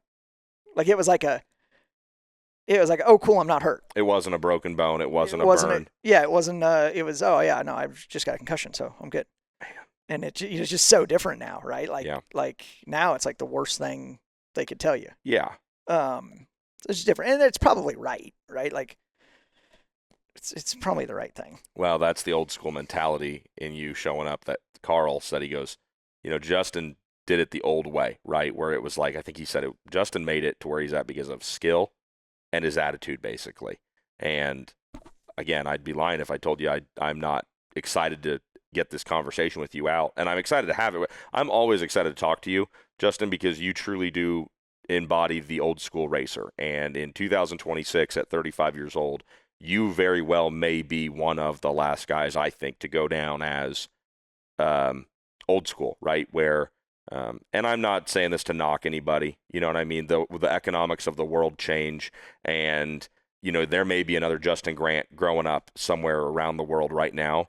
But due to the cost of racing and the way things are working and corporate sponsors not being as involved in it as they used to be, there's 100 reasons, right? There very well may be another Justin Grant or another Mario Andretti or another AJ Foyt growing up out there. But they just may never get the opportunity to work their way to the top like you've done. Yeah. And so, for nothing else, I'm a huge fan of yours, and I always enjoy getting to talk to you, and I think people will enjoy learning about you more because you did it the old school way, where even here just discussing concussions, you're kind of like, I know you don't want to say this, but you're kind of like, what's the big deal? Yeah, I mean, so I say all that to say now I'm on the backside of a bunch of them, right? And Mhm. like, they're not wrong, right? Like there's some things there, and so it's just interesting. I don't really have an opinion on it, right? But it's interesting for me to watch. But 10 years ago, I bet you had an opinion on it. Oh, 10 years ago. What's the big deal? What's the big deal? Yeah. Now I'm on the backside of them, and I understand that there's stuff there. Yeah, there's science behind it. And I'm not saying that like, oh, now when guys sit out, right, that's a bad thing. I don't really have an opinion on it, good or bad. I think it's just different. Like I just see it as like, oh, that's different. Well, and it might be good, right? It's probably better. Well, and you are an old school guy because you were raised by old school guys. Jimmy Sills is where we jumped off on this, because he was that dude who was just like, oh, this guy wants me to shake down his sprint car. I've still got a broken collarbone, but I guess I got to do it. Give me my helmet. Yeah. And today there might be some guys who have a school and go, oh man, I'm sorry, I can't. I've got a messed up joint or bone or back or whatever. Whereas Jimmy Sills did not take that as an easy way out. No, he was tough. And the school cars were fun, because they were getting hammered on. Yeah. Like they were getting tore up and they were getting whatever, and so fixing them and getting them scat back together to go again, and it wasn't, oh yeah, the last guy plugged this thing in the fence and cleaned the right front off of it. Yeah, so we're not we running got to send it out and get it clipped we can run, so we can school next week. It was Justin, go fix this. It was, well, and a lot of those, it was, Jimmy was like, Justin, hold this chain. Like, we're going to get the porta power out. We're going to push this, torch this, and weld that, and do, and I was just assisting, right? But it was fun to do that, right? And I learned a lot just being around it, and like, oh, you can just do stuff. Yeah. like you can just do stuff. And I remember, one time he was fixing something, and the breaker on the breaker box outside the building kept popping as he's trying to weld it. Yeah. So Jimmy, and this is like classic Jimmy. He's like, Justin, go out there and hold that breaker. So I'm outside, and every time it quits, I just flip it back. And no way. It was like, so he could keep welding, like just keep jamming it open. You're like, is this safe? And he's just like, he's like, I didn't ask for an interview. Just go hold the breaker. Yeah. Dude, that's awesome. Yeah, that was like, so that was pretty Jimmy, I love it. You just said that, like, you can just do stuff. And like, you can just do stuff. You don't have to be an expert to do something. Yeah. It sure helps. But I think so many people are so afraid to try something or do something because in this world of constant access to information and, well, I'm going to learn about it first. I'm going to Google it. I'm going to YouTube. That's great. I'm not saying don't do that. But don't let that be the reason you just never do something. Yeah. And, man, if you're not living proof of you are who you're raised by, I don't know who is. Yeah. Because Jimmy Sills is like, go hold that breaker. Hold this chain. Yeah. Tell me which track I'm about to go out and qualify on. And that last example, you weren't around for that, but you get my point where like Tim Grant's a tough son of a gun, right? Mm-hmm. And Gary Morgan and Crazy Carl and all these people that brought you up were just kind of seemed to be like guys who were like, we're doing this. Yeah. Yeah. And like all the way back to, right. Like, yeah. My dad was that way. And my grandfather. Yeah. Your grandpa. This is on my mom's side, but my grandfather, I remember him, being like, he was older by the time I was, going on job sites with him. And I can remember him like getting mad, grabbing a saw and hammering up onto the roof to go frame something because these guys were not doing it right. And, like just, these guys were they were gruff. And he didn't go, oh, I'm older. I'm weaker. I'm not getting up there. He did it. Yeah. Your mom did it. Whatever it took to get things done. Yeah, I think what I'm learning the most about you is because again, until I learn your whole history, know everything about you, I'm just like everybody else. And I look at Justin Grant and go, wow, dude, like, why is he like this? How does he get like that, where it's just no mountain too high, no valley too low, I'm just doing it, right? Well, Yeah. it sounds like the way you got to be that way was how you were. Just examples, how right? And who you were raised by. Yeah. Yeah, examples. So, I mean, Jimmy and all these people that you're around teach you to just, get after it and get things done. I didn't get a chance to talk to him, but I don't want to skip over him because you mentioned him. What can you tell me about Dave Thurston? Because I know you said you spent a lot of time with him as well. Yeah. So Dave was the first guy to hire me to run midget stuff. Okay. And I drove for Dave and his wife, Wendy Thurston. And they were down in Santa Rosa, which is like Bay Area, California. Drive their dirt midget. And yeah, Dave was something else. Have you ever seen The World's Fastest Indian? Yeah, great movie. Okay. The main character, I can't remember his name. Bert? Yeah. That's Dave. Okay. Like, to a T. Like, it might as well be Dave Thurston. Okay. And without the New Zealand accent. No New Zealand accent. Got but even it. kind of looks like similar. Like, it's, when you watch a movie, like, for me, it's weird to watch. You're like, Oh, no kidding. man, that looks like Dave. Like, acts like Dave. Like, That's a good movie. People should watch it if they great haven't seen movie. it. If you haven't seen The World's Fastest Indian, Yeah. check it out. You could be that guy, honestly, with his just ability to just like whatever it takes. Yeah. So Dave was that way. Like, Dave was, he had it was, they're in the Bay Area, right? Like, it's tight. It was one car wide garage that went back like 2 or 3 cars and then like opened up that way just a little bit. Okay. He built chassis in there. He raced midgets out of there. Wow. The thing had a mill, a lathe, the whole, like, And this is in his residential? in his residential Oh, wow. house, right? And he's like firing the midget off in the driveway, and he's got chassis leaned up beside the house. Like, it's like The World's Fastest Indian, like this disaster of a garage. Oh my and gosh. house right in the middle of a neighborhood. Just all his neighbors just absolutely hated him. Yeah. He was funny. We raced together for 2 or 3 years. And So would you go stay with him there at that house in Santa Rosa? so yeah, I would stay at the house in Santa Rosa. Just kind of the same thing like Jimmy. Like, I'd go down once Race in a while, weekends. race weekends, or I might go down for like a Tuesday, Wednesday, and get some work done on the car and get things ready and just stuff like that. And Dave taught me how to run a mill and how to run a lathe and how to do a lot of things on race cars and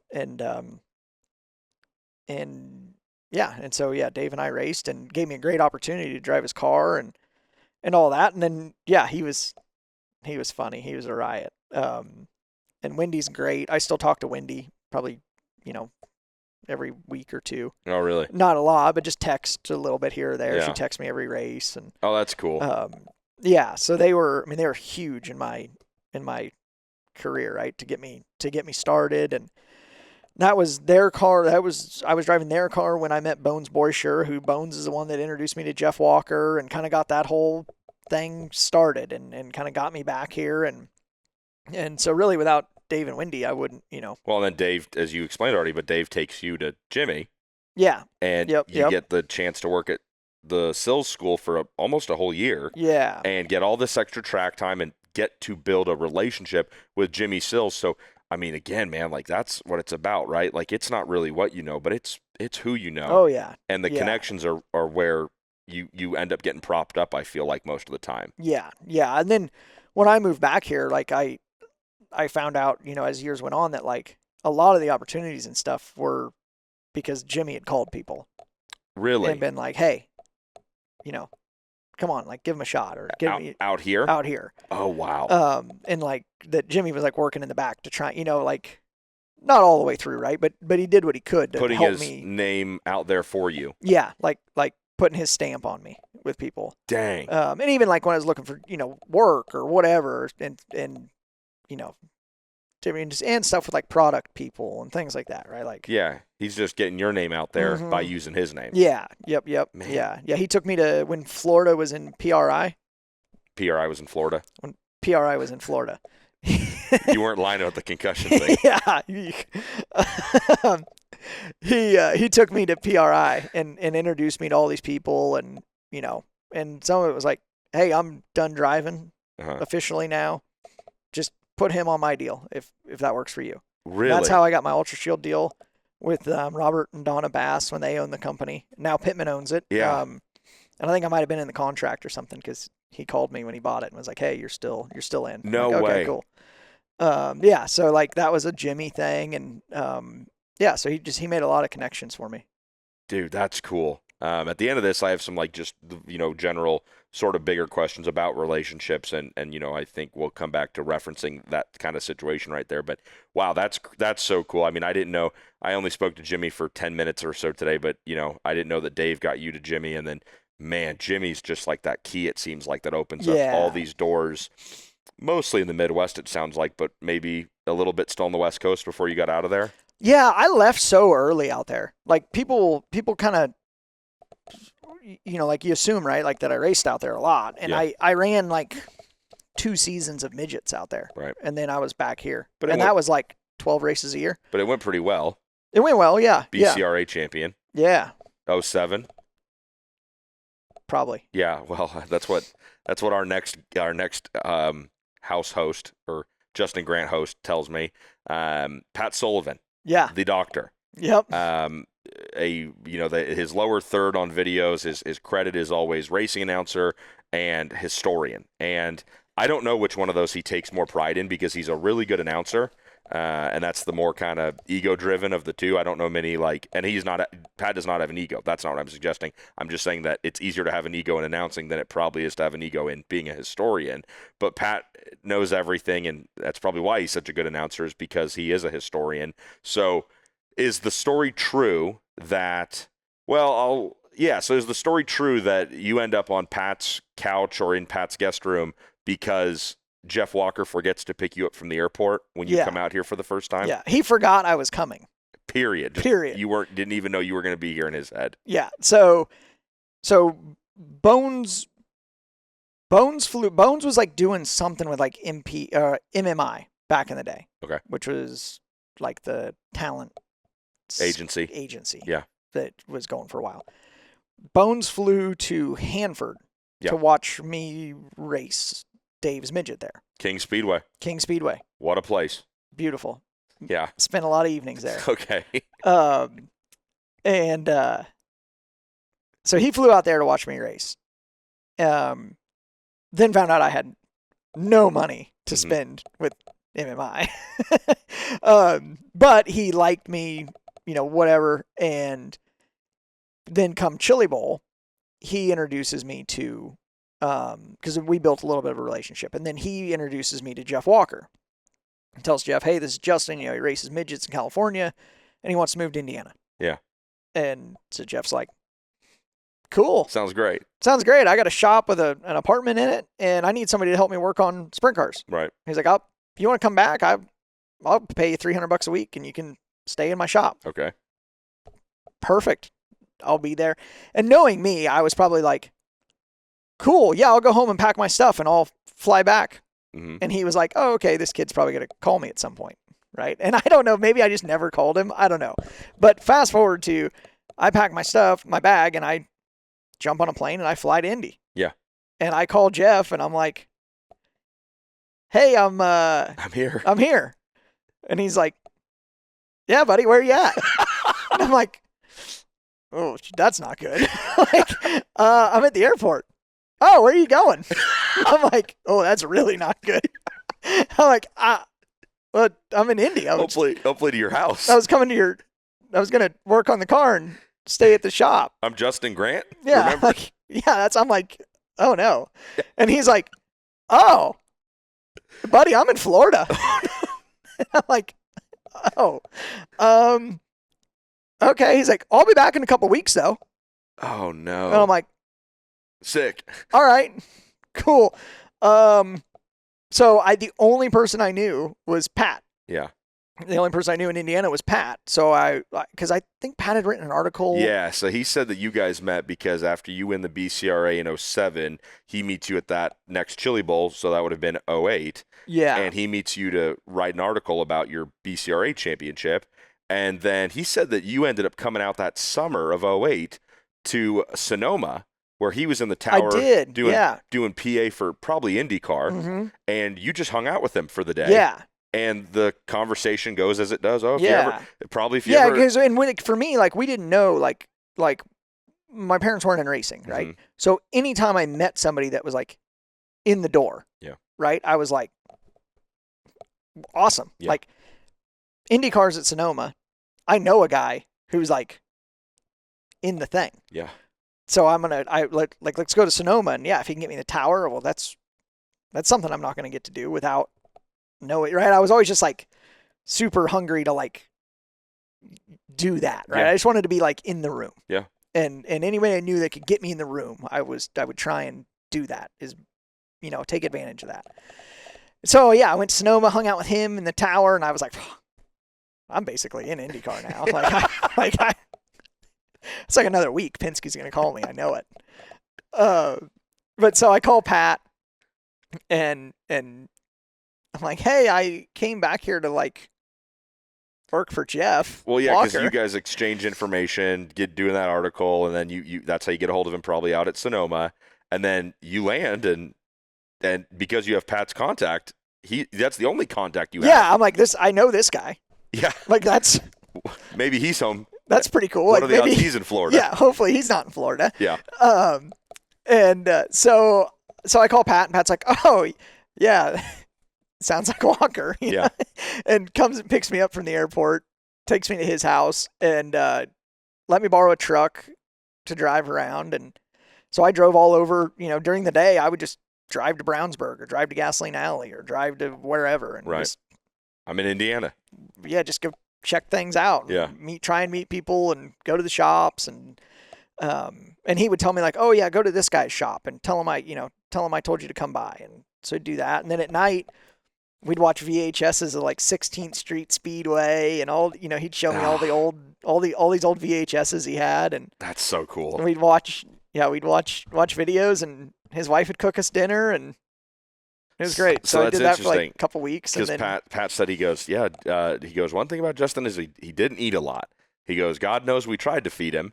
He goes, Cheryl made meals every night, and he goes, it wasn't like he was picky. He just said Justin just didn't eat a lot. Yeah. So they were really worried about you, making sure you were being like filled up when it came to nutrition. But clearly, I wasn't quite ready to eat the way that you eat in the Midwest, Hey, come on now. right? Like I'm all about it now. Yeah, now. But like, you can sit down and eat a meal. Yeah. It Well, didn't eat as heavy where I came from. right. I mean, yeah, you're from Northern California. You're waiting for somebody to come through with like a hot tomato on a salad or something, Yeah. probably, and dive Yeah. into that. What's the one with they put the mozzarella and the tomato on the little piece of bread? What do they call that? I couldn't begin to even Well, never fathom mind. a guess. Edit that out. Just Salad. Edit that out. If you look at me and go, Tony will know what I'm talking about when I ask about salad. Well, it comes on an app. They carry it around like appetizer platters at things. So I thought Bruschetta? Bruschetta. See, I knew you'd know. I thought that was a football player. I'm not sure about any of that, but yeah. Barry Bruschetta. Barry Bruschetta, left tackle, Clemson. Yeah, Pat said it was a lot of fun. He goes, Justin couldn't have stayed with us for more than a week and a half, he thought. But Yeah, I think it was like a week and a half, 2 weeks, something like that. Like just waiting for Walker to get home from Florida. he, just like everybody, he spoke really proudly of you, and that's a little sticky, but I don't think it is, just due to the fact that Pat's been employed by USAC for so long, and when you have a job about talking about you guys as athletes and drivers, you're not supposed to have favorites, and I'm not alleging that Pat would call you his favorite. I just know that he has a relationship with you that he doesn't have with many other drivers. Yeah, we probably have more of a connection than he told a story about, I don't remember what race it was that you won. It might have been pretty early in your career. It might have been a championship. I feel bad. I don't remember. But he said that you made a point to wave him up on stage to take a photo with him or take a photo with you, him take a photo. And he said, I mean, he kind of had to stop I for a think second. that was Springfield, my first Silver Crown win. Okay. And he announced it. Yes. And that was like the first win of mine that he had announced. He had to pause when he was telling me that because it meant so much to him. Oh, that's cool. Yeah, and my point in that is it's like, yeah, this whole deal is not just a one-way transaction, right? Like, you benefited from Pat and Jeff Walker's generosity to get you out here to Indianapolis and begin your life, but it sounds like you gave those guys something as well, and it was getting to be a part of your and it's not even your like success. It's just everybody likes to watch people grow up into good people.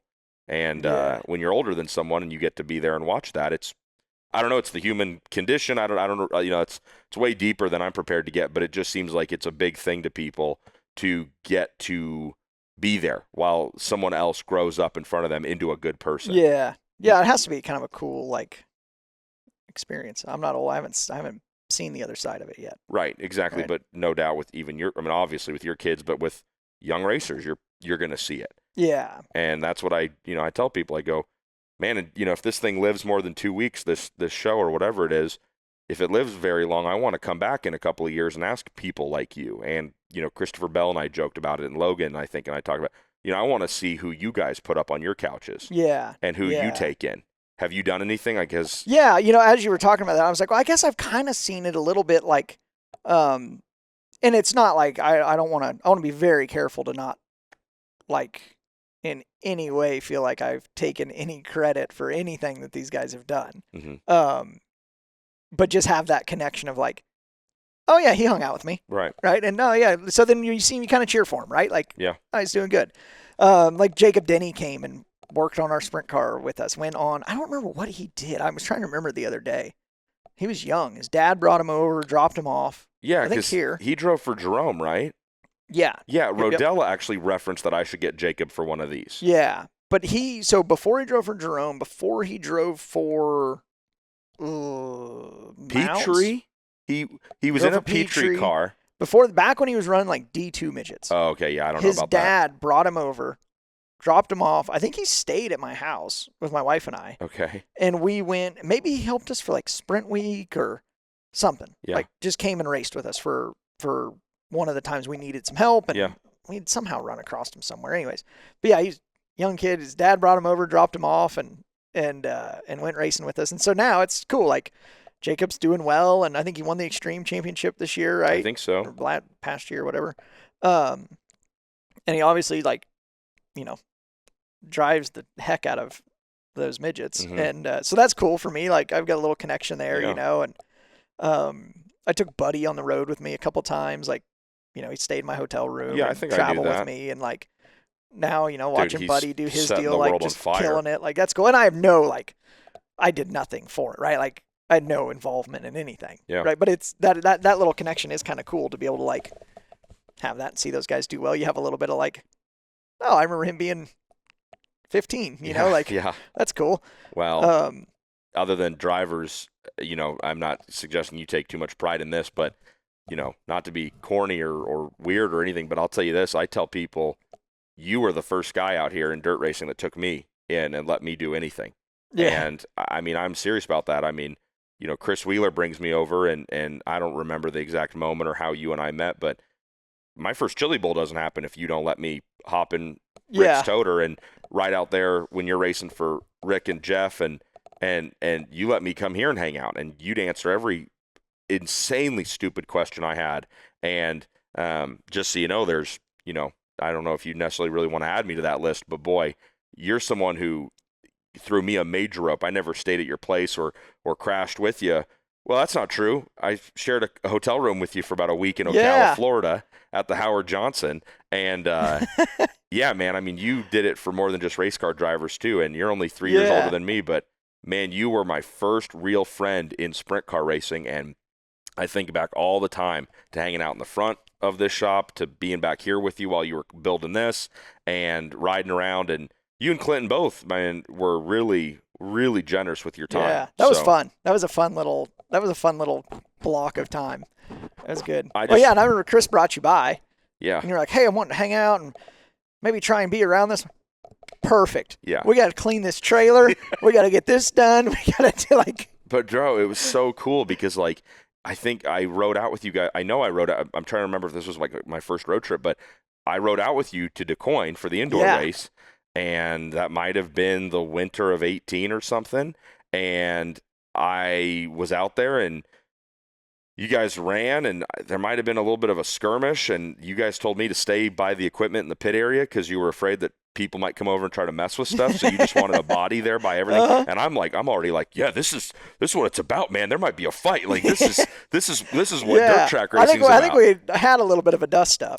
Yeah, I don't know if it was with Tanner or with somebody. And then and I had to stay by the pit, all the equipment in the pit, and then next thing I know, I think that was that trip that Ronnie Gardner was running a car of Rick's, and we all ride home together, and Ronnie passed out in the front seat, and you were like, get up here and sit down and talk to me because I need to stay awake while I drive this thing home, because the trip to DuQuoin might be 4 hours, but the trip home from DuQuoin is about 7. Yeah, and it's a long day at DuQuoin. It's a really long day. It's like loud and cold, and it's just freezing. Awful. And I just remember driving back into you told me we just had great conversation, and we get back into the Speedway area, and we're driving in, and you go, man, you ever eaten over there? And you're pointing at Working Man's Friend, and I'm like, no, I don't even know what that is. And you're like, well, we're gonna go later this week, and I'm just like, yeah, absolutely. And we get back here, and you park that thing, and I was like, okay, well, what now? And it was probably 3:30, 3 in the morning, and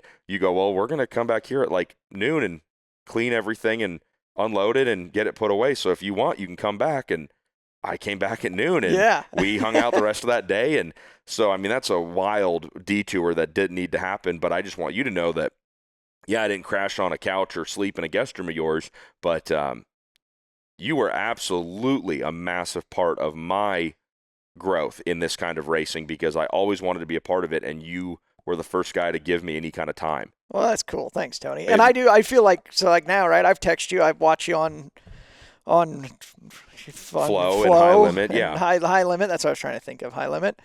And you're killing it. It's awesome. Thanks. I love watching it now. Well, so I do have a bit, like when I watch you on that, I'm like, Tony made it. You were the first guy to take me on the road. I mean, and I'm not trying to wax you. I'm just telling you that, and I'm not saying that nobody else would have given me the time of day. I'm not saying that if I'd bumped into, Robert Ballou or KT or Logan or any of them, right? I'm not saying they wouldn't have, but Chris Wheeler brings me over here to you, and you had no reason to be like, yeah, you can hang out. You could have been like, all right, man, I got to get back to work. See ya. Yeah. Tune in on Flow. Well, you were willing to work, though. It was like, that's why, right? Like if you wanted to come and just like lean on the post while we all did our thing, it'd be like, all right, we got to run this guy out of here. Right. But right, like you come over, hey, I'm looking for an opportunity. I want to hang out. I want to get involved in this. Great. Yeah. We got to clean this trailer. I'm going to hang this body. We need to tear this carpet up. I got a laundry list of things to do. And you were like, dive right in, do whatever needs done. You weren't like, oh yeah, actually I'm trying to be an announcer. Yeah. I don't really need to clean trailers. Well, I appreciate you looking at it like that.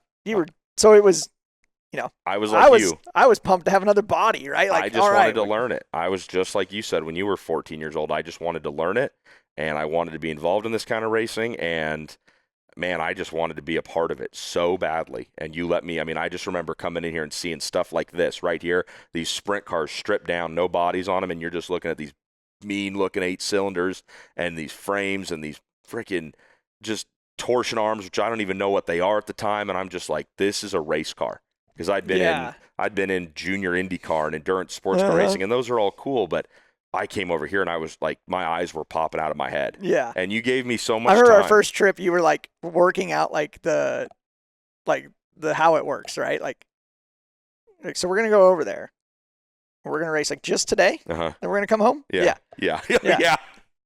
Okay, and then like, so how do you like?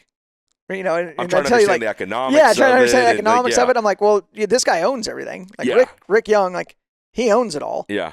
And he just like likes to let me drive it. Yeah. And we're just gonna go over there and we're gonna try and run good, and then they're gonna pay us, hopefully a lot, like because we ran good, and then we're gonna come home. Yeah.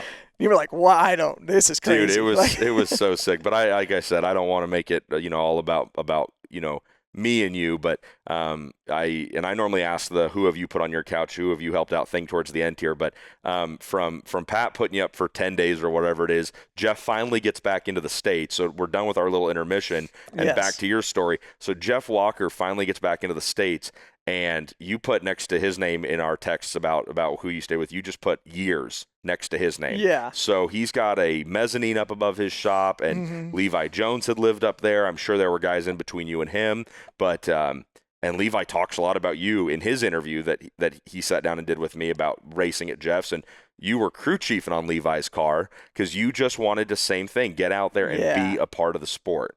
So who's Jeff Walker to you at this time in your life? Not today, but back then. Who's Jeff Walker to you? So he was the guy that I had met that was in the room that I wanted to be in, right? And Heck could yeah. get me in that room, right? So cool. I want to go back and be around Indiana sprint car racing. And at the time I had gone to high school with a guy his name was Matt Petty, and he raced sprint cars at Placerville. Okay. We went to high school together.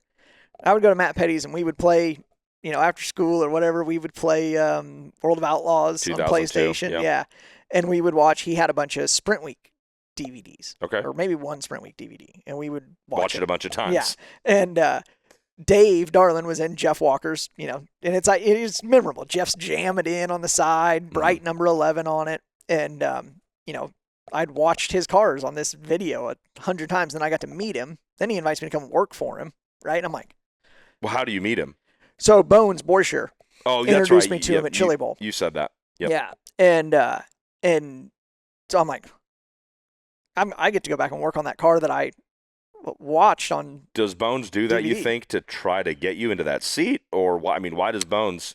No, I think he just knew like Jeff was a good hub, right? Okay, He was a good place. Like he'd taken in, Jeff's had so many young guys come through his shop that have become successul. Yes. That I think, Bones knew Jeff, he knew me, he knew like, yep, this'll, Something will come of this. something can, he needs a place to land. That's a good place for him to land. Totally. So move back, work, and just start working for Jeff. And, like right away, I think we loaded up and we went on the road and we went to, I think we went out, I think it was like the February, I think they did a February swing, out to like Manzanita, Vegas, and Paris back then. This is USAC. USAC. Okay. And, and they may have just been CRA races. I'm not sure. But we pretty quickly like just loaded up and left for that and went racing and just had an absolute blast. And then, found out that Jeff is just like one of the funnest people you could ever be around and work for his team. And it was really fun. Like for probably a year and a half there, 2 years, like worked for his team. And then he had Chris Wyndham driving a car. Mm-hmm. He had Brett Burdett driving a car. So the way Jeff kind of had his deal set up when I started working for him was he had his car, and then he was taking care of two other teams. Like they weren't so much like a rental deal as it was like they paid Jeff to house their operation, oversee things, and Be a team manager. basically. And then he had his personal car. Okay. So, and he had, Wyndham was in one of the cars, Brett Burdett was in the other car, and then he had his personal car. And back then, USAC stuff didn't race all the time. Mm-hmm. So he would have like Darlin would be on the off weekends, on the National weekends. He'd have like Darlin in it, Levi in it, Stambro in it, Clausen in it, like all these guys in it. And I always got to, when that car was racing, like I took care of that car. You were working that car. Yeah. And so I got to work with, Levi and Brian and John and Dave and like all these really good guys, which I still think was like huge for me. Totally. Right? Like just getting to be around like how, just being in proximity and watching, right? Exactly. Like this is how these guys handle things. This is how these guys act. These are how these guys, like just the whole thing. Yep. And then learn from Jeff, and I had a really good base when I moved to Indiana of like knowledge, right? Mm-hmm. Like I'd worked for Jimmy. I'd worked with Caleb Henry's dad, Mike. Yeah, okay. All the quarter midget stuff with my dad, all the go-kart stuff with Gary and Carl and everything I'd learned from Dave Thurston and all these guys. Like I had a good base. You've been building your foundation up to getting and to then Indiana. Got to go and work for Jeff, and Jeff had a very successful program and really got to learn like, okay, these things are important. These things matter. These things don't matter so much. Like you have to do this, and this right. And, just kind of sorted out like how to be successful at it and how to take all the things that I had kind of learned and make it something successful. Yep. And then learn more. Jeff taught me more. It's funny. We go all the time now. Like I'll be like doing something right, and Jeff will be like, "Oh, that's kind of, you know, that's cool. That's a good way to How'd do you that." learn that? And I'm like, You taught "You me. taught me that." Like, Well, yeah, because so for context, for people who don't know, back here in the year 2026, for what, the last 2 years, he's been. yeah, this will be our third. Yeah. He's been I don't know if you guys are big into titles, but he's your crew chief, Yeah. essentially, on your national sprint car program. Yeah. And in the last 2 years you've been working with him, you've amassed enough victories to become the all-time wins leader Yeah. in USAC national sprint car racing. Yeah. So Yep. just for context, Jeff and you are still together today, Yes. but it's not like you'd been together forever. No, we separated. So we did our thing. I worked for him. Right. Right. And so, yeah, now we're working together again the last couple of years, and it's been great. Like, I've won, right. Like you touched, we took over the win lead on the USAC national sprint car thing. And I think like right around half of those are with Jeff in the last cool. 3 years, which That's is really, cool. really cool. Yeah.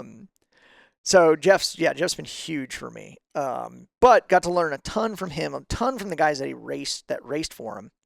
But most of all, like, it was just too much fun to go home. Like, That's cool. Like when I came back here, I didn't move back here. Like, people ask like, "Oh, when did you move to Indy?" I'm like, I never moved to Indy.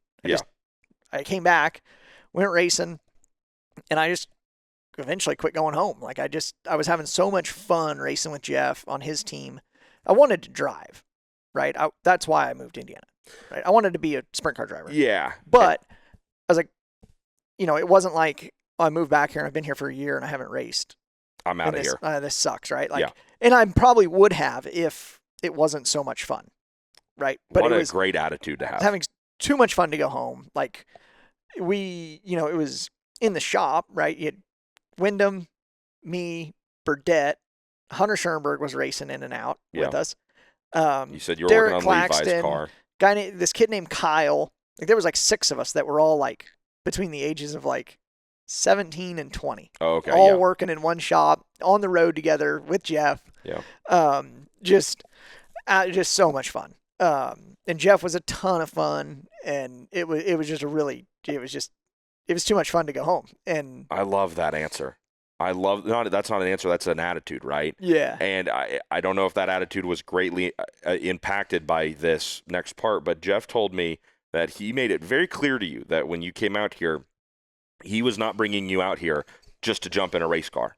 Yeah. And he said that now after the fact, he can say this, that he did that knowing you'd probably get into a race car of his, but like he wanted your expectations to be tempered very quickly and realize that, yeah, you're coming out here to work on the race car way before you get in it. So that way, when you've been working on them and you don't get into it in that first year, you're not heartbroken and distraught and hate the man. So he said that he set very clear expectations with you. Yeah. And it was definitely like, yeah, I've got, maybe there'll be a time when you can jump in a car, but we're busy. That was it. That was the extent of the hope.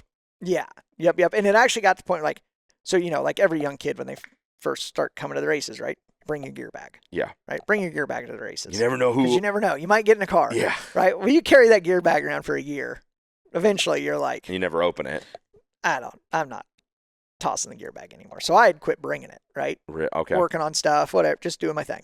Having fun. Not like I wasn't pouting or, but just. Realistic. I don't need to bring it, right? Yeah. Like, hadn't brought it in a while. So he says to me, like one week, he's like, hey, you quit bringing your gear bag. And I'm like, oh, yeah. And he's like, well, throw it up in the top bunk of the toter or something. Just throw it in there. And it's always with us. Just leave it in there. Yeah. All right. So I throw it in there, leave it in there. Well, like 2 weeks later, we get to Gas City. And Levi's supposed to be driving. Brian's driving one car, and Levi's supposed to be driving the other. Okay. And Levi, like, doesn't show up. Isn't there. And so I'm like, where's Levi at? Because Levi was always there. Okay. Like early. Like, and that was one of the things like he was always on me about when I was young, is that like, hey, if your name's on the visor, everything's your job. Show up early, make sure that things are right, make sure things are the way they need to be. That's a note from Levi? Yeah. Okay. Yeah. And so, we, like that morning, he didn't come by the shop. We get to the racetrack. He's not there. I'm like, what's Levi doing? And Jeff's like, oh, he's not coming. You're running tonight. Oh, wow. I'm like, what? This is like, an hour before hot laps or something. Gas City. Gas City. Okay. And I'm like, what? And he's like, yeah, you're running tonight. I'm like, oh, okay. Oh, wow. So it's like got Levi's seat in it still. Like we had a bag of Dustin Morgan leftover Dustin Morgan t-shirts in the trailer. We throw those in the seat. Oh my God. And I run it. And it was a local show at Gas City. But it was like good. I think it was like a kiss race or something. Like it was a good, like decent. Jeff wasn't taking his stuff to stuff that, Dude, back then all those weekly shows were the good. weekly shows were tough. Bloomington on Friday nights. Yeah. So we go, Brian wins, and I ran 5th. And Okay. Jeff's like, it was the first time I'd run a 410 sprint car. And His one car wins, and you run yeah, top and I run 5. 5th. And he was like, all right, not too bad. Yeah, yeah. And then that tamale place is working on me. And then he took me to Kokomo on Sunday. Okay. And Brian wasn't running, then Hunter was running. This is your first trip ever to Kokomo. First time to Kokomo, yeah. Racing a car. Yeah. Okay. Yeah, so Jeff takes me up somehow I qualify, and I'm on the front row for the feature. Okay. And I think I'm outside front row, and Hunter's on the pole. Hunter was like 6th. Because I think they inverted 6 back then at Kokomo. Okay. So I think I was like 5th quick. Sounds like another series I know. Yeah. We do what we do. Yeah. I think I was 5th quick. So I'm on the front row at Kokomo, and I'm like, I have no idea. Right. Like, I should be on the back row with a set of rookie flags, as far as I'm concerned, right? Like, I don't need to be up here. Okay. And Jeff's like, come on, let's go up and look at the track. So he takes me up, and we walk out the gate in turn 1. We're standing above the cushion there, and he's like... He told me about this conversation. He's like, when they throw the green, I want you to drive that thing up here, and you just stay up here.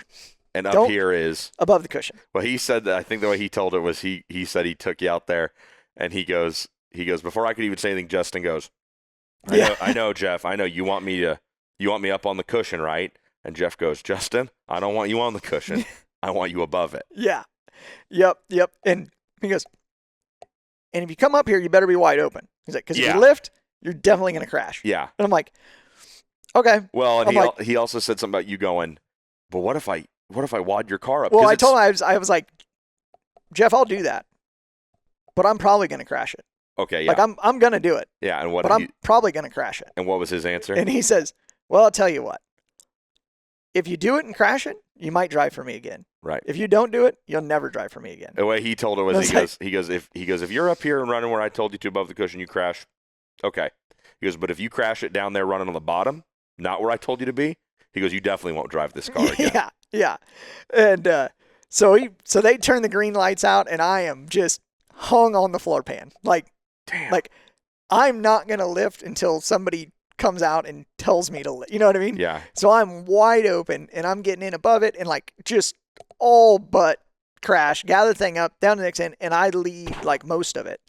And Hunter catches me.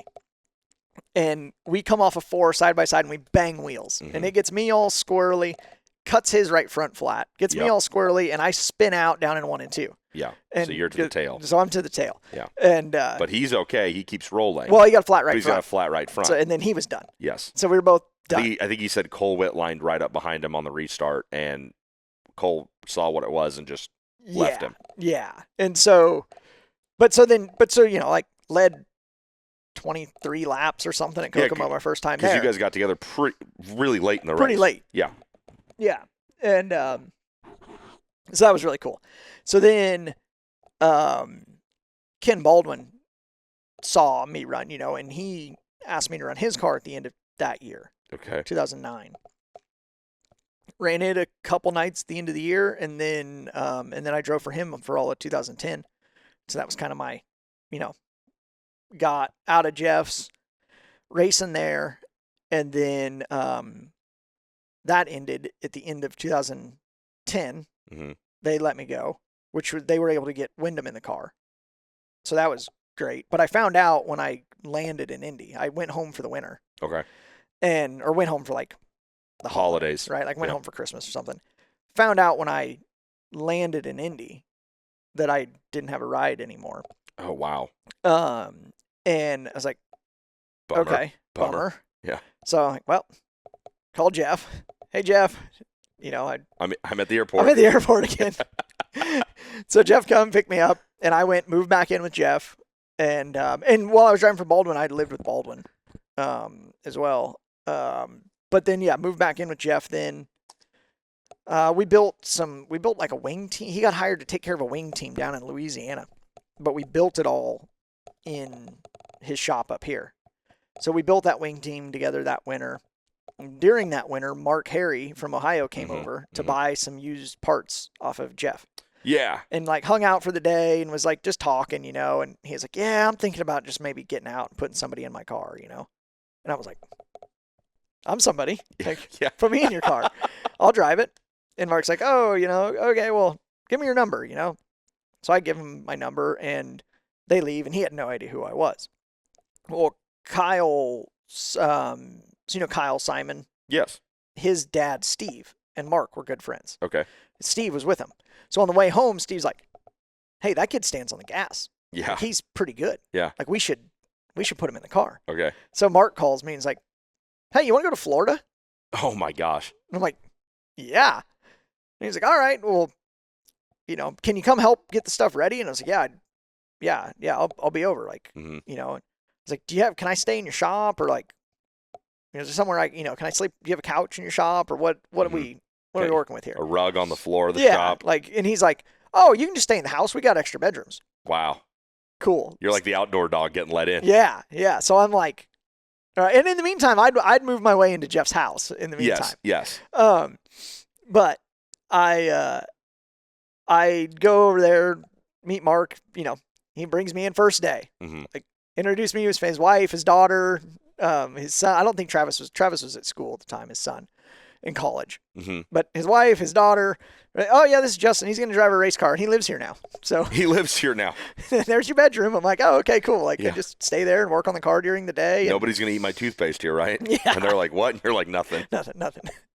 Yeah. So then that's how that all, so they all tie, and then drove for Mark for a couple years, lived with him, broke my neck over there, then ended up going back and driving for Jeff in the following, I drove 2 years for Mark and then went back, drove half a year for Jeff, and we split up and then bounced around, went back, did 2 more years with Mark.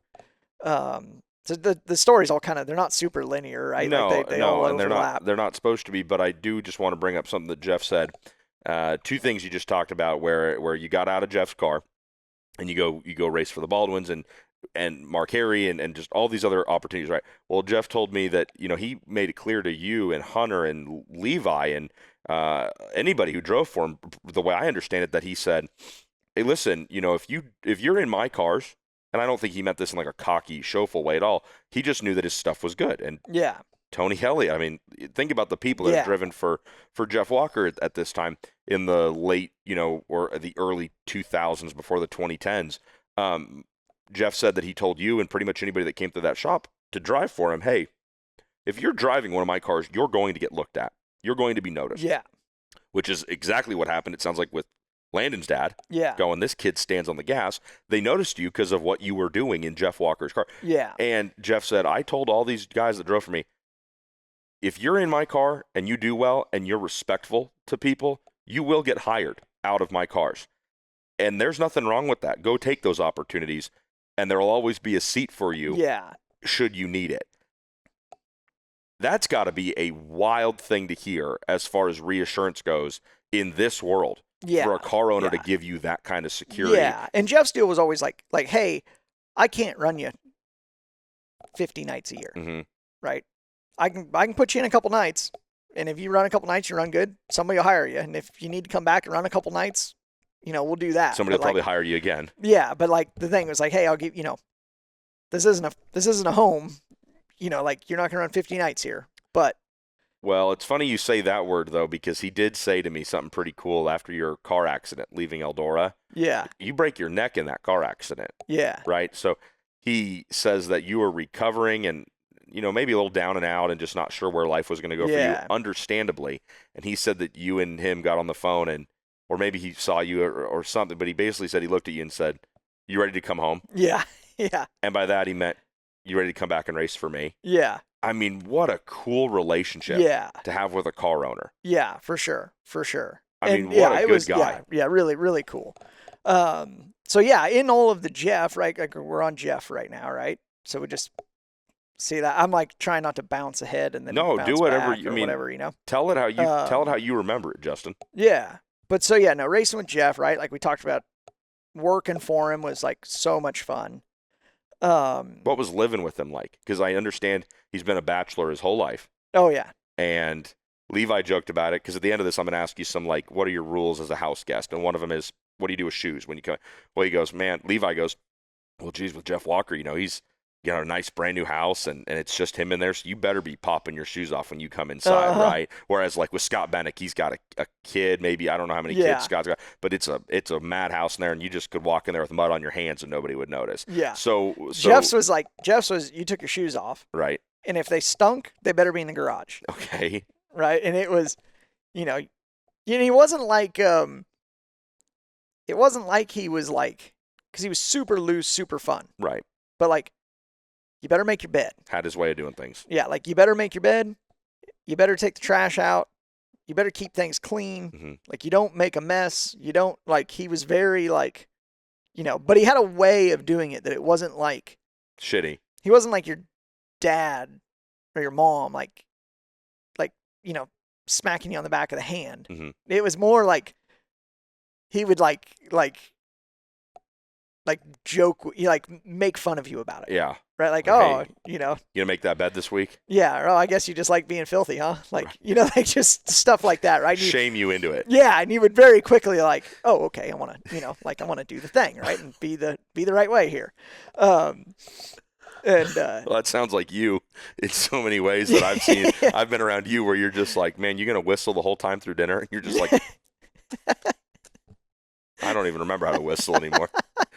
We went somewhere before Des Moines and I'm sitting there just like, I had a straw or something. I'm just tapping on the table and you just took it out of my hands. And I'm just like, my bad.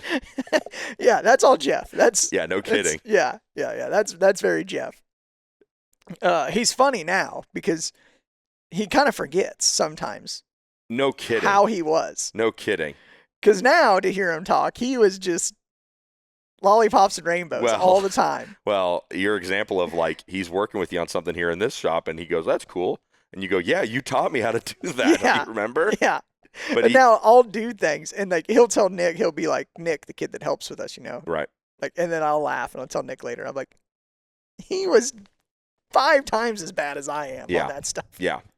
But I'd ask him all these things about you and Levi and he'd go, man, Tony, he goes, that was a long time ago. And he goes, I've had a lot of people come through this shop. Yeah. And so he certainly, it's not like he's, going through memory loss. I just think he's truly done so much. Oh, he's had so many guys. Like the amount of guys, me and I think Kirk Spridge were talking about just the guys that are linked to Jeff in some way. Like drove for him, stayed with him, lived with him, did whatever. Like it's incredible. I mean, all the way back to like Sills, Tony Elliott, Darlin. Like Jeff was a huge part of Dave Darlin's career. Yes. Levi, obviously. Yeah. Like Ricky Stenhouse drove and Yeah. lived there. And like something came up not too long ago. And I was like, oh, I didn't realize you lived with Jeff. And he's like, yeah, Jeff taught me how to do laundry. Like I'd never done laundry. Jeff taught me how to do laundry.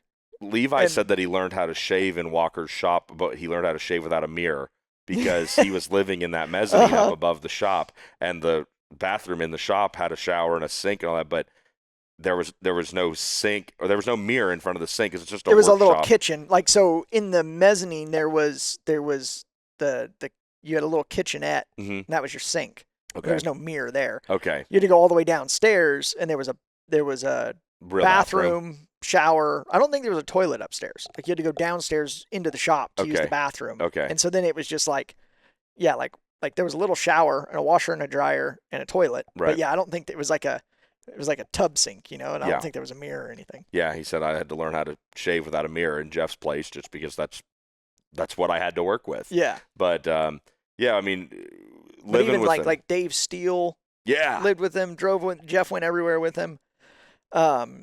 Brad Sweet. Yeah, I was gonna say you mentioned Brad. So many guys have just been some bigger than others or whatever, No but doubt. been a part of tons of guys' career. Hunter Schoenberg, Chris Wyndham. Yeah. Just all these guys. Well, it's like the coaching trees in the NFL, where you see everybody who's come out of that one coach's. He had all these assistants, and now look at them. They're all running programs, and then look at the assistants that have come out of those guys. And so one day somebody should make a coaching tree or a racing tree for Jeff Walker, because I'm sure it's got a lot of branches to it. We were talking, the reason I got into the weeds with that is the conversation we were having is that Jeff's not in the Hall of Fame. And that, like, he should be in the Hall of Fame. Yeah. And on wins alone, like, he's like I think he's like maybe like fourth or fifth on sprint car owner wins for USAC. Oh, wow, yeah. And that's just the ones that, like, he was listed as the owner. Right. Because he doesn't get that credit with you. No. Or, I mean, he's had a lot of other jobs like that, where he was crew chief in the thing. Yeah, working on them. And then just the impact he's had and all the people he's brought through and all the, like, the growth incredible. And the effect he's had on the sport. Yeah, it's incredible. Talk about a case for a guy. You should campaign for him. Yeah. It's crazy how big of an impact and as far reach as he's had. Yeah. On guys. Anything else about just him? Because, like I said, it's not that this isn't at all about racing. It clearly is a lot about racing. But, like, I'm so interested in, like, the moments away from racing that you got to spend with these guys and what you picked up from them. And by now, you're clearly old enough to be, like, building your notebook, your kind of game plan on. And I don't mean that in the sense like, oh, yeah, Justin's walking around going, well, when I'm married and when I've got kids and when I've got a shop. No, not like that, but just you're aware of how other guys older than you are doing things. Anything Jeff does at that point in your life that rubs off on you. And I mean, clearly you've referenced that you learned things on how to work on these cars and go racing from him. But, anything in the personal realm rub off maybe from Jeff? Yeah, Jeff was, like, really good. Like, Jeff was probably one of the first people. I don't want to, like, badly about anybody else, and maybe I've just not remembered, but he's the first person who left an impression on me, like, financially. Okay.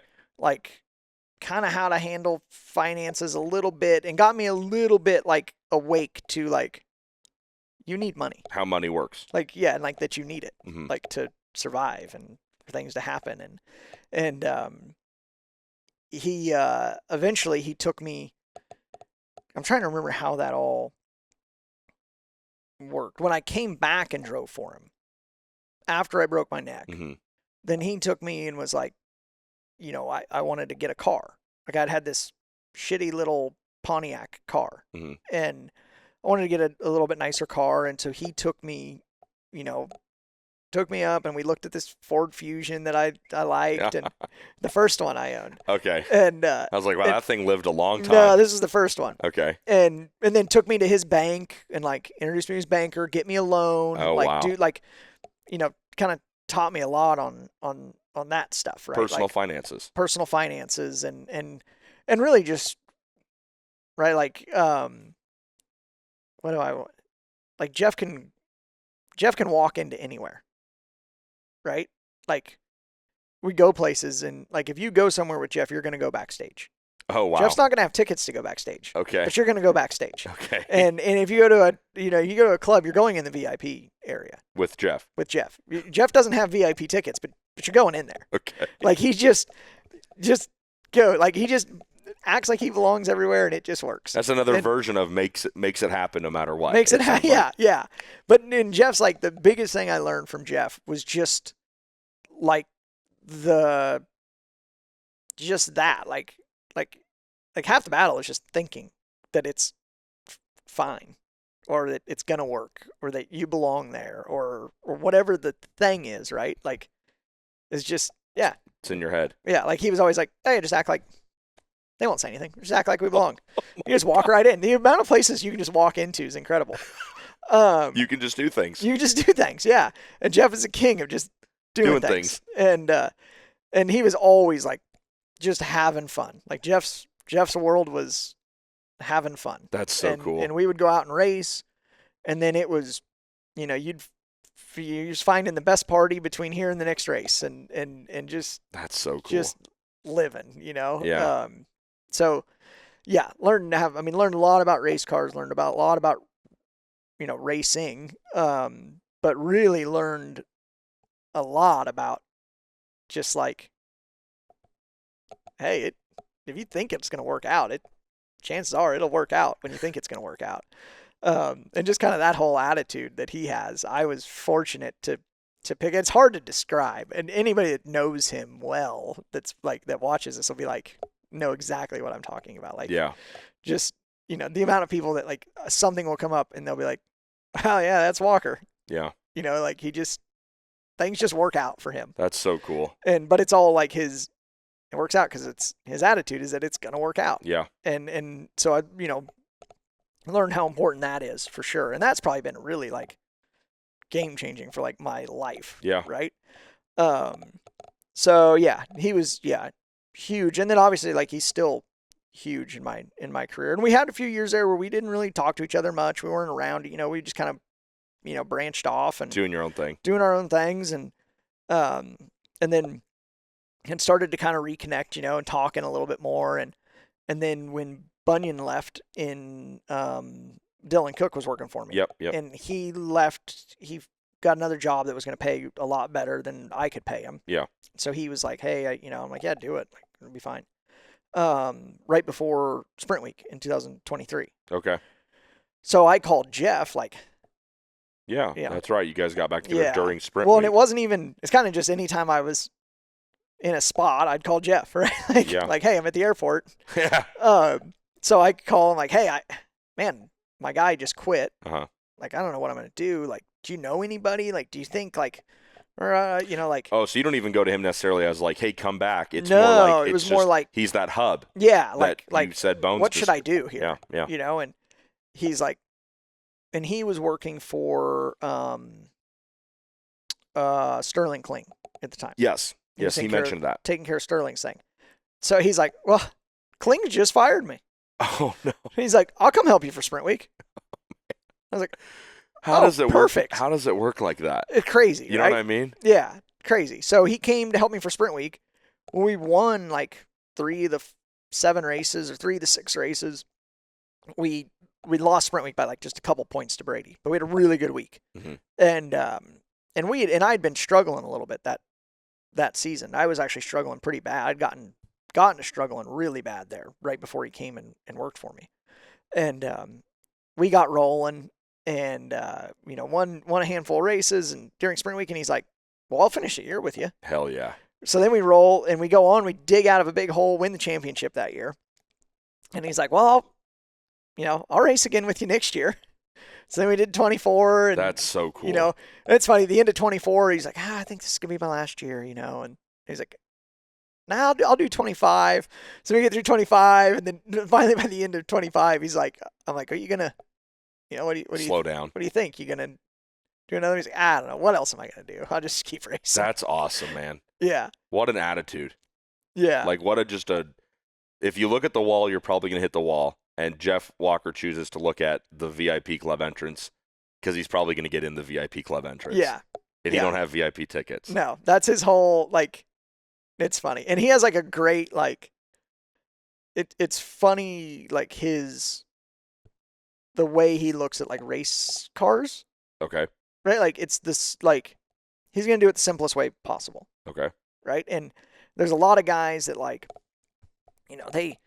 they really understand, they can tell you all about the hysteresis of a shock, and they can get way down into it with way down into the weeds with it. Yep. Right? And like they know crazy amounts of stuff about race cars. Too much probably. Right? Yeah. Jeff knows how to win. Ooh, that's a good line. Right? Like that's like Jeff knows how to win. Jeff comes in and you've got a problem, right? And it's I'm just tight on the right rear, and I'm thinking maybe we should do this, maybe we should do that. I was like, yeah, maybe we just put a little air in it. Oh yeah, that'd probably work. Yeah. Right. Like it's always like like we don't need to get that deep. The answer's pretty simple. He's not trying to go to space. It's a 0-sum game to him. Yeah. It's just like, just do it. Just do it. Just put some air in it. It'll be fine. Oh man. And for me, that's great. Cause I get down in the weeds. Yes. And I start spinning yourself out. Yeah. And, it's, and so people ask me, they're like, well, who crew chiefs the sprint car? Mm-hmm. Is it you or is it Jeff? And I'm like, well, we work together on it. Yeah. Split right? it. Yeah. And ultimately, like, and he'll say this, like he says this to other people as well, is like, ultimately, like I make the decisions. Right. But I make a lot better decisions when I'm talking to Jeff. That's right? cool. That's Like if that makes total sense. yeah. It makes total sense because he's somebody that you see eye to eye with, Yeah. and he makes you feel empowered when you guys work together. Yeah. That the way you see it, if it is the way he sees it, is the right way to go. Yeah. Yeah. And there's times where we don't always agree on things, right? And he'll, man, I think it's more of this, or what, and then, okay, well, let's Well, and you're not a statue. You're willing to probably talk about that, Yeah, right? exactly. Like let's, oh yeah, maybe it is that, right? Like there's times like that for sure. Totally. But we have the way we work together works great for me. And it's a good balance for me. Like, because I can get too far Yes. in the weeds. Yeah. And it's nice to have him and say, hey, like his big, it's like, it's just a sprint car. Yeah. It's not that hard. It's not Wow. that complicated. Wow. And then a lot of times it's like, I'll get caught up on, whether we should be at 20 inches on the rear or 20 and a half inches on the rear. Mm-hmm. And Jeff will be like, buddy, I don't really think it matters. Like, you'll just drive it. Like, and his thing's like, I don't think it really matters. We got the best guy in the pits. Hell yeah. Like, you're like, oh yeah, fine, just run it wherever it's at. I'm like, by the time you get done like doing a pre-race with Jeff on like finalizing things, Mm-hmm. you're like, swap the rear tires. I'm still gonna beat him. Like he'll get you so like cranked up. Like and that was one thing. Like I learned that racing with him. Working for him was that like he worked on the driver as much as he worked on the race car, and that was and it's funny now. Like he'll say things to me that I remember him doing, Mm-hmm. like when I worked for him. Yeah. Right. Like getting guys, like figuring out how to poke guys' buttons and do the things. And now it's funny. Like I know he's doing. I know what he's doing. Right. But like, it still has the effect. Yeah. You're like, I know what you're doing, but I like it. Man. I'll tell you this. This is what we call a callback here. I feel like what we started talking about when we put these headsets on at first was you being a little bit lighter, a little bit calmer, and just in a better headspace these days. And you said you didn't really know what it was that has allowed you to do that, but it's been something within, I think you said, the last 2 years or Yeah. so. Well, you're going into year number 3 with Jeff Walker Yeah. as your kind of team lead. And everything you've just spent the last 5 minutes or so telling me about him, with the timeline lining up the way that it is, I'm not so certain, Justin, that I'm not saying he's the cure-all 100% reason, but I feel like you got to give him a little bit of credit for clearing your head inside and outside of the race car, and that's not just in terms of working on it and setting it up and worrying about if you're at 20 or 20 and a half. It sounds like he's had a pretty big impact on you today in every part of your life. Yeah, probably so, right? Like, and a lot of that comes down to, right, like it's confidence. Yeah. Too, right? And he gives me a ton of confidence, like in myself, right? That like, just that. It doesn't matter if it's 20 or 20 and a half. Like you're good enough to win with it in either spot. Just drive it. So we're just going to, we're going to put it 20 and a quarter and you're going to go win. Right? Like, split the difference. And so, yeah. And so, right. Like, and you've been around me in the past, right? Where like everything's got to be perfect. Right. And kind of, yeah, over the last handful of years, and Jeff's a big part of that. And I've actively worked on it outside of Jeff as well with like Kevin at with Kevin from Modi and yes, and different, but Jeff's been a big part of that as well. Yeah, now that you mention it for sure, of just like I'm not trying to proving to me that like it doesn't have to be perfect. You're good enough that it doesn't have to be perfect. Yeah, and like I said, I'm not trying to say that he's your your savior. Yeah, but I just feel like you're around him a lot. Oh yeah, during the race season. Yeah. And you guys race a lot, so your race season's very long. And so to be around that positive influence and just vibe of Jeff Walker all the time, yeah, there's no way it doesn't seep into your... Oh, yeah, and just, his general, like, right, just his general disposition of, like, why wouldn't it work out? I love that. It's just, like, his whole thing is, like, his life, basically, right? It's like, well, why wouldn't it work out? It's always worked out before. Yep. And, I love that. Definitely, that's definitely been huge, right? And it rubbed off on me a bunch when I worked for him. Mm-hmm. And then now, again, right, like, kind of feel more that way again, which is cool, yeah. Hey, everyone, thanks very much for tuning in to part 1 of The Couches That Made Us with Justin Grant. Make sure you don't miss part 2 of Justin's conversation on the couch, and like and subscribe on YouTube, Spotify, and Apple Podcasts so you don't miss an update about this or any other episodes in the future. See you soon.